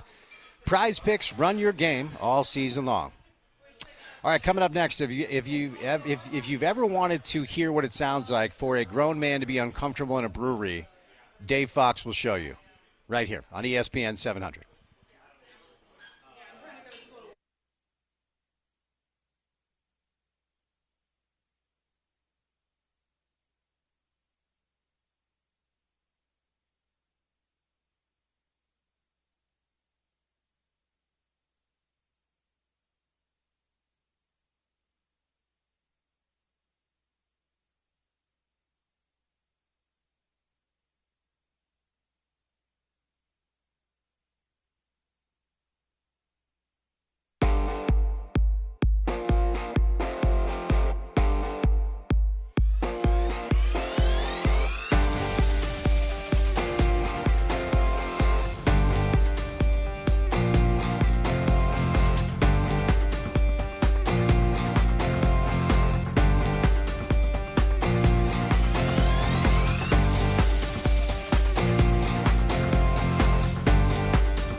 All right, 5 o'clock hour tonight. We'll get back to the college football tip. Spencer Hall, one of the best college football guests around for all the latest on the Utes. Got a busy show. We're live today at Epic Brewing Company. It's 825 South State Street. Come on by and say hi. They are offering their new beer. It's a Utah Hip Check Ice Lager in honor of the Utah Hockey Club making their debut in our city tonight. Our next guest has probably never been in a brewery before in his life. But he is here. If you want to see what a grown man who looks like he just came from church, looks like kind of squirming in a brewery, come by and meet Dave Fox, 2 Pelotons, 2 Emmys. Dave, how are you? I'm well. I think I've been in a brewery because there are restaurants that are breweries. Some are, like Red Rocks, for instance. Yeah, I've had lunch at Red Rock. They serve food here as well. Yeah. This is a cute, very quaint little place. All right, calm down. Okay, are you doing okay? Because you're surrounded by sinners. No, that's not necessarily true. Well, I don't know. Who knows that I'm not? Depends on your definition, I suppose. Yeah, I mean, we all have things. You look a little uncomfortable, though. Oh, it's the chair. You got water. There's no beer. Yeah. Because once upon a time, you may have tried a near beer. Maybe, but I'm a big Diet Dr. Pepper guy, and I'm thinking that they don't have that here on tap. This is not the spot for the Diet Dr. Pepper. There's a swig about 40 miles south. You could probably check that out. Yeah. Okay. How you doing, man? I'm doing well. How are you? Exciting day. Yeah, it's historic. Cool. Give me your thoughts. We're now at NHL City officially as of tonight. First of all, you have to like hockey. You like hockey. For sure. By the way, your Blues, last time I checked, they're really struggling against the it's Kraken. the first day of the regular season. We'll be okay. It's a long season. Yeah. But I've seen a couple preseason games. I went over the Mavericks Center today and watched the first period of that Avalanche game. If you're down right there, it's a sport unlike any other. It's fast. They hit hard. They're immensely skilled at this level. No disparaging the minor leagues, but you know what I'm saying. They're much more skilled, and it's just a lot of fun. And the fact that it's here. I mean, a year ago, this wasn't even on the table. A year ago, we were thinking, if they get an expansion franchise, it's going to take 5 or 6 years. NHL has no interest in expanding. Yeah. Right. It makes this miraculous. We is thought what it is. that baseball would come here before. So the fact that it happened and the Smiths were able to put this together so quick, it's awesome. And you just start thinking, okay, so they play the Blackhawks tonight. What? The Chicago Blackhawks coming here. They're not a very good team. Their next home game is against the Bruins. And just to see those names, they're going on this road trip playing both of your New York teams. They're going to be in Madison Square Garden over the weekend playing the Rangers. And it's amazing. Islanders. Yeah. Do the Islanders play there too? They do not. They're on Long Island. That's Hence the name. Yeah. But it just when you see all that, it just floors me that this is happening, and I wish the game wasn't at 8:00. But I'm excited. Right, Monson, calm down. No. Media members Monson, complaining about. Don't come here. Monson wouldn't be here. He would, and he has been because he's on the show once a week. But media members complaining about late kicks or late tips, that gets Gordon. If we were doing a show, and there was a football game Friday night at like 8:30, it ruined our show, ruined the day because media members don't like. Why does he not like it? Why deadlines? Deadlines. Oh, okay. Yeah. So in my case, it's the same situation as I do a half-hour sports show every night. Indeed. And a big part of that would be wrapping up that game. Yeah. Now I can't do it. I'm so sorry. So selfish reasons. Yeah. On the other hand, you could have a real job, but they just announced that the TCU game is at 8:30 at night. Yeah. That I don't mind. Why? Because I'm off that night. Sure, I'm going to go to the go game. as a fan. Sure. Yeah, it's all about you, Dave. Right. It is totally all about me. Okay, now let's move over to the Utes. Okay. Look, man, I just think there's a really fair conversation that needs to be had about how this whole thing has been handled, okay? So what makes me uncomfortable is the heat that Cam is taking. That makes me uncomfortable because he's hurt. He will play when he's healthy. Lay off the kid, okay? And I understand when Kyle says, I think it was Josh Furlong from KSL that asked Kyle about the heat that Cam is taking, and Kyle said, where is he taking heat? And Josh said, on social media. And Kyle said, I'm not on social media. Yeah. Well, you know who is your 25-year-old quarterback? Yeah. And all of these young people who are raised with phones as their best friends and babysitters have a different relationship with social media than someone Kyle's age does, or my age, or your age. Like, all of us weren't raised with phones the way these kids were raised. I am of the opinion that the messaging needs to change and it needs to be handled differently because I feel bad for the heat that Cam is taking. Now, could Cam get off social? Sure he could. Could he turn his phone off? Yes. But he is taking heat because of the way the messaging has been handled, not because he's hurt. That's my opinion. Give me your thoughts. I agree 100% with that. In fact, that might come up tonight in 5 Questions with Spence, which you'll see on KMYU television tonight. The whole reporting thing, and that's what you're talking about. Mm-hmm. You look at the NFL model. You look at what the SEC is now going and the Big Ten. That kind of and the Big Ten. I can't imagine the Big 12 is that far behind if this is starting to become a thing. And you're right, it takes so much pressure off the kid because if you what do we look at every Monday? The NFL injury report. They have different levels, questionable, probable, They have doubtful. to report. They have to if it's a Thursday game. If it's a Thursday game, they have to report by Tuesday. If it's a Sunday game, they have to report by Friday. And they have to report what it is. It's exactly. Not just they can't just hide behind and a time whatever. frame. Exactly. 2 to 4 weeks. Yeah. NBA's the same way. Every time somebody gets hurt, what do we hear? Oh, he's going to be out. He was re-examined this morning. He'll be out 4 to 6 weeks with a bruised hand. Or unless it's load management. But your point is well taken. Well, that's a different thing. You're mm-hmm. right, and that's another issue that needs to be. That's a whole different story. Yeah. But I'm 100% behind that. I know Kyle Whittingham would hate it when it happens. I don't know if he'll still be the coach. I believe it's going to happen. I think you believe it's going to happen. It's just a matter of when. And that would alleviate what you're talking about. Because now it's transparent. It's out there. Nobody has to sit there and go, well, how do we know what's going on? It would solve a lot. I don't think Kyle would hate it. I think Kyle has admitted and did on Monday for his media availability that he's fine reporting if it's mandated. Now, according to Coach Witt's own ethos, he believes it gives him a competitive advantage. Jim Harbaugh adamantly believes that the exact opposite is true. Steve Sarkisian last week actually gave a really interesting answer as to why he does not believe it's a competitive advantage. And according to Sark, he's relieved that he now has to report because when you don't report, the guys in Vegas have tabbed you as a program that doesn't report injuries. So guess what they do? Yeah. They call your managers. They call your assistant coaches. They call anybody with access to your football program because for them, information is gold. So Sark is happy reporting according to his own statement because it takes the heat off of his staff. And if I'm Kyle Whittingham, I don't want odds makers in Vegas calling my assistant coaches and my managers. And guess what? Somebody is talking to somebody who knows something because we've seen the line move 3 separate times rapidly when someone in the desert gets the information that Cam's not playing. So if I'm Coach Witt, for me, if it's mandated, then I just do it, and it actually takes a lot of pressure off my staff and my players. I just think it makes sense. The interesting thing, and you talk about betting line, which, by the way, injury reporting, let's don't kid ourselves, especially in the NFL, it's all about the betting line.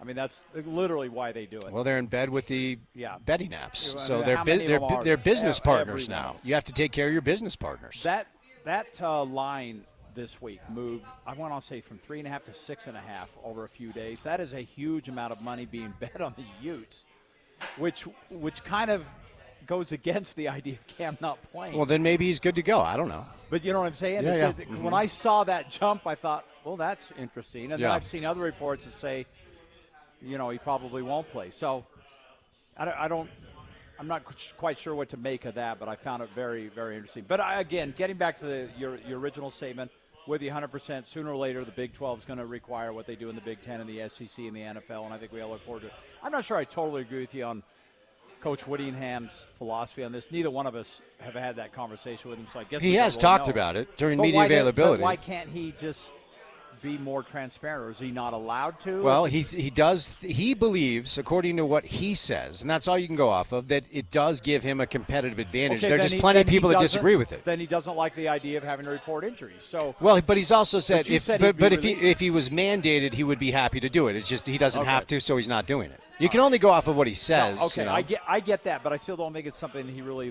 is looking forward to because of that competitive advantage thing.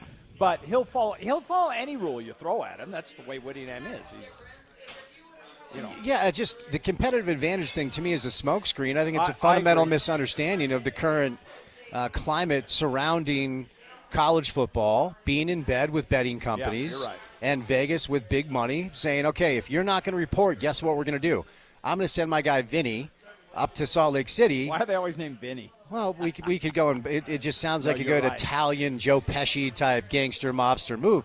But they're going to lean on people that have access to your program for information. Yeah. If you're a school that doesn't report, you become known as a potential feeding ground for wise guys and sharks to get information so they can affect the line so they can make their money. That's how the ecosystem works. And then you get another whole set of problems that you don't even want to have to think about. Right, that's why I just say report. But anyway, have you seen enough, Dave Fox, to believe that the best college football team in our state might play about 40 miles down south?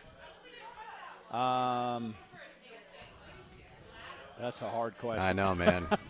They're good. I They're good. have They're seen good. enough They are. out of them, but a lot of it still depends. I don't want to circle back to Cam, but the Utes with Cam are a different team. That's what I'm saying. Sure. So let's say we were to.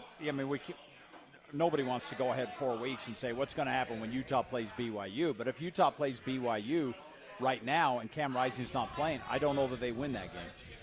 I think if Cam Rising is playing and he has a game or two under his belt to get himself back going, then I think the Utes are probably still favored. But we saw this last year. BYU was, 5-2, and then didn't. They're much better this year they are. than they were a year ago. I Much admit that. better. And their defense is phenomenal. And Jay Hill's going to be on the top of the poaching list. Poaching, not coaching, poaching list. We'll see where that goes. To be hired as a head coach? Somewhere. All right. They should give him the Morgan Scalley treatment. Although the problem there is your head coach is probably a lot further away from retirement than they are at Utah. Sure. That's an issue. Maybe he ends up in Logan. So I talked about this on Monday because over the weekend I talked to somebody up on campus, up at the U. He heard me talking about the Cam stuff on Friday, and he called me on Saturday afternoon. And this is a guy that knows things that I just don't.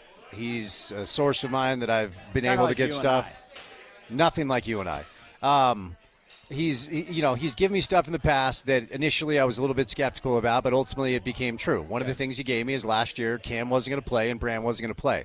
I reported that after 4 weeks, and everybody killed me for it, and they didn't play all year. So what he told me on Saturday is there's a real feel with folks up there that the momentum is heading in the direction that they're just going to roll with Isaac. He wasn't saying that's for sure. He wasn't saying that's true. And, this week the game time decision with Cameron appears to be very real. There's a chance that we're all sitting around our TVs, 8:30 on Friday night. Utah's 0-1 runs out and 7's under center. That could happen. If it doesn't happen against Arizona State, at what point do you believe they need to have a conversation? Because there's part of me that does believe it's a little unfair to Isaac to dance the dance all week long and then decide whenever you decide if it's really close to the game, as they've said it is, and suddenly it's like, all right, you're splitting reps with the ones.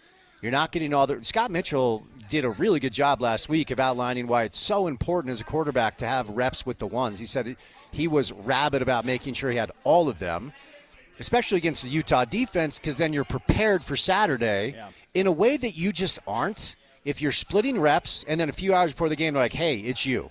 So part of me does feel like it's a little unfair to Isaac to do this as well. At what point do you have the conversation like, let's roll with the kid?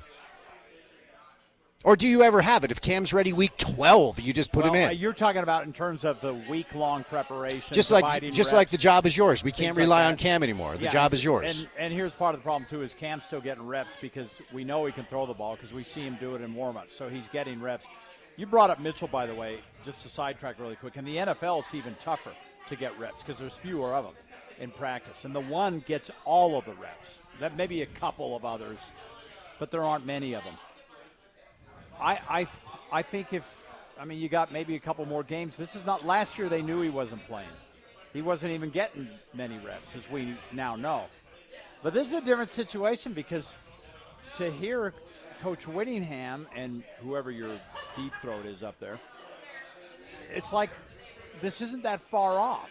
If it's not this week, maybe it is. But Dave, this is what it was last year. Every single week. But last year, I think, and you've reported this. I think you've reported this. I don't think they ever felt he was ever playing. But that's not what they said. This year, I think but their front-forward messaging sounds the very same this year as it did last year. It does to us, but what they're doing behind closed doors. But we don't know what they're doing behind closed doors. Well, from what I understand, Isaac's getting plenty of reps. Okay, so do you think behind closed doors they know that Cam is out for a while? No.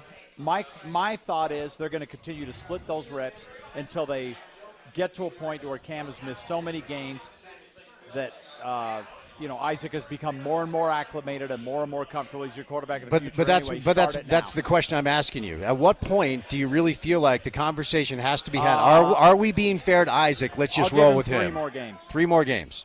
Because so that takes us to BYU, right? Right. Up until the bye week before BYU. 2 bye weeks, by the way. Weird. The bye week before BYU. If he can't 100%, be committed to play, then you're done. You roll with Isaac. I don't know what you do with the NIL money, but you're done and you roll with Isaac. So I'm giving him that. Okay, so the Dave Fox picture is this. Utah, 3 more games for BYU. Then on November the 9th, Utah offense runs out of the field, and it's Cameron Rising under center to play against the Cougars. Then you let him finish the season. If not, then you're done and you roll with Isaac. Okay, fair enough. What if Isaac wins the next 3 games? Then you got that Jim Harbaugh situation remember when he put when he benched Alex Smith, he got hurt. So he put Kaepernick in. And when Alex was ready to go back, what did he say? We're going to go with the hot hand. And he never got back. So, okay, let's just stay in this space for a moment. That's if that happens. So it's so interesting, though. If Isaac's under center, do you think they can win the next 3 games? It's at Arizona State. It's home against TCU. It's on the road against Houston. Arizona State will be the toughest task. TCU got beat by Houston, who didn't even look serious. Yeah. So they could beat Houston with you under center. They could, because I would just hand off. Well, do you think you could get it to the backfield? I would just turn and I would fall down and just whimper. Oh, there's nothing I want to see more than Dave Fox playing quarterback for Utah. Can they win the next 3 games if Isaac's under center? Yes, I think they can. You think so? And then that sets the stage. Because BYU could be undefeated by the 9th. Oh, they probably will be. They could be. Yeah. They still have Oklahoma State, who might not be any good. If he's not back for that BYU game, he's done. That's what I say. All right. If I'm the guy that's in charge, and they haven't asked me yet, but if they do, that's what I'm telling them to do. Very interesting. Well, I guess we'll see. Utah back in action. Yep. BYU takes on Arizona. All right. Speaking of times, that TCU game announced at 8:32, so I'm sure Gordon's really loving that. Yeah, you referenced that earlier, Dave. Yeah, I did. You doing okay? Sorry. All right. All the fumes are starting. Before I set you loose, as you know, RSL has clinched a playoff spot. Yes, how about that? It looks like they're going to play Houston. Why do you think Houston has been such a bad matchup, specifically tactically for RSL? I don't know, but they have been. They've really struggled, especially down there. But why? The biggest problem is because RSL is not scoring as many goals, and that is a key. You've really got to get that goal momentum and get into the postseason, or you're in trouble. Look at you. So I don't like that matchup. 5 questions with Spence. How can people watch it tonight? Coming up tonight, it's on KMYU television. We're actually gonna record tonight's edition over at the Delta Center. Should I wear my Rangers sweater? Should I wear a Rangers sweater? I would love that. I'd love. Should I? The one thing I've got a Rangers and a Blues sweater. You know this. You will discover this. Hockey, maybe more so than any other sport, you see more fans in a variety of sweaters than you do in any other sport. Usually, not like when the Jazz play the Lakers, there's a bunch of Lakers jerseys and a bunch of Jazz jerseys. But you don't see very many, Indiana jerseys or Miami Heat jerseys. At a hockey game, you see a ton of everybody. Yeah. Because they all have their team, and they're all out there supporting. So all right, Dave, grab some Utah Hip Check ice lagers on your way out. Tell Kath it's on me. Okay. You should develop a beer habit at this stage in life. I think it would. I've never have. Why start now? Well, maybe some near beer. No, it was nasty. I tried it once. It was terrible. See you tonight, pal. See you, buddy. Dave Fox. Let's welcome in Ryan from the Dish Bros. Through 6 weeks of college football and 5 weeks of pro football, I have seen every football game that I've wanted to see. And the ones I can't watch live are just sitting there on my DVR when I get home from playing golf or whatever, and I watch them commercial-free. It's a great way to do it. You guys can do the same. Just dial 801-424-DISH. It's 801-424-DISH. What's going on, Ryan? My favorite time of year. We get all the games. Well, last weekend was a little rough since we didn't have anybody playing BYU or Utah, but I'll tell you, the games are nothing better than be able to have the DVR. I was saying that there was one Saturday that I think I recorded like 13 different games at one time, and you can't do that with the Hopper. 16 tuners. This receiver has a huge hard drive, twice as big as its nearest competitor. And if you put in your favorite teams, you don't have to think about it. It'll just automatically record them. Call us up today and, guys, take the upgrade. It's a bigger receiver, faster, and it's less money. We had a customer that saved over $130 a month that just got set up. Guys, it seems like it's higher and higher right now. Call us and take the upgrade, save a bunch of money, because that turns into thousands. We'll get you dinner at JCW's. I'll set you up also with the NFL Red Zone free, and also ask about internet. 424-DISH. It's 801-424-DISH. And from the Dish Bros, we are live today at Epic Brewing Company. They have released their Utah Hip Check Ice Lager, and they're also giving away 4-ounce beer glasses. They're really nice, so come on in and say what's up. Grab a couple of beers to go, and I'll give you a 4-ounce beer glass that you can take home. And then also, if you're going to the Utah Hockey Club game tonight, taking on the Blackhawks, it's an 8 o'clock start, and if you want to go somewhere early to kind of hang out, meet some really cool people, and grab some beers, check it out down here at Epic Brewing Company at 825 South State Street, and their Utah Hip Check Ice Lager is definitely one to check out. All right, 3 hours down, 1 hour to go. The 5 o'clock hour of the drive is next, right here on ESPN 700.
All right, wrapping it up, man. This has been a really fun event today. Special thanks to our friends here at Epic Brewing Company. It is 825 South State Street. It's right downtown Salt Lake City, Utah. Stop in here prior to the Utah Hockey Club game tonight as history is being made in downtown Salt Lake City, Utah. The Chicago Blackhawks are in town. If you're looking for a spot to grab a couple of beers prior to heading on down to the Delta Center, check out Epic Brewing Company. They just released their Utah Hip Check Ice Lager. And a lot of people are really enjoying that down here. They're giving away 4-ounce beer glasses, kind of their little sample glasses as well. So, yeah, come on down to Epic Brewing Company. That's the Utah Hip Check Ice Lager. The address is very easy to find. It is 825 South State Street, very centrally located. So, yeah, definitely come on down and check it out. Been a fun time down here. All right, before we say goodnight, I want to remind you that the Kyle Whittingham Coaches Show is coming your way, coming up next. So Riles will have you taken care of with Coach Witt. I want to tell you about my friend at Diamond Coat, my friends at Diamond Coat. Diamond Coat Siding, next generation siding system. delivers the exterior transformation you deserve to level up to the neighborhood standard. Endless styles and colors for limitless customization. And their 30-year no-fade warranty means your vision will last for decades to come. Designed beyond limits, beyond expectations with Diamond Coat. Now available in the Salt Lake City area. Discover more at diamondcoatsiding.com. That's Diamond Coat, spelled Kote, siding.com. Premium home siding, they're your design solution, year-round weather ready, durable in all seasons. Check them out at diamondcoatsiding.com. That's Diamond Coat, spelled Kote, siding.com. All right, fun show today, lively show today, a lot going on. Looks like Drake May is going to get the start against the Texans coming up on Sunday for the Pats. The New York Jets have fired Robert Saleh, and apparently they had him escorted out of the facility via security. He was not even able to talk to his coaches or his players. Derek Carr has an oblique injury, and he is out indefinitely. And Porter, just so you know, Derek Carr is on my fantasy football team. Like, I need to stop. I need to quit, man. I'm 0-5. I've got no prayer. Yeah, man. When it rains, it pours. So your fantasy team is. You might just want to call it tank. Maybe get a good draft pick next year if that's how it works.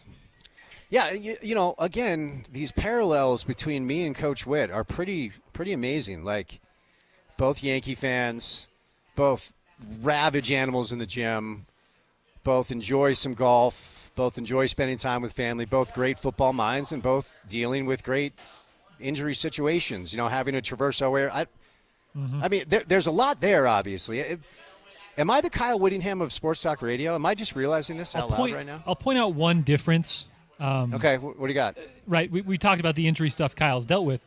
Last year, started 5-0, ended up 8-4, 9-4, bowl eligible. This year, again, injury stuff. They are right there in the Big 12 picture. They are, again, just one loss on the season, whereas I'm not sure that's necessarily the case with the fantasy team. Other than that, there's a lot of parallels. So you're saying I'm Coach Witt, but just without good results? And results, man. You gotta have those. All right. Well, I got to be better then. All right. We will be live at the Dish Pros tomorrow. It's 8034 South State Street. Porter, what comes our listeners' way on a Wednesday show? Yeah, on a Wednesday show, Kyle Bonagura makes his weekly stop on the show, talking some college football, probably almost all college football tomorrow. Maybe a little MLS, and RSL playoff push as well. We'll chat with Belle Frazier. Of course, she'll be on site at the Utah Hockey Club's debut tonight.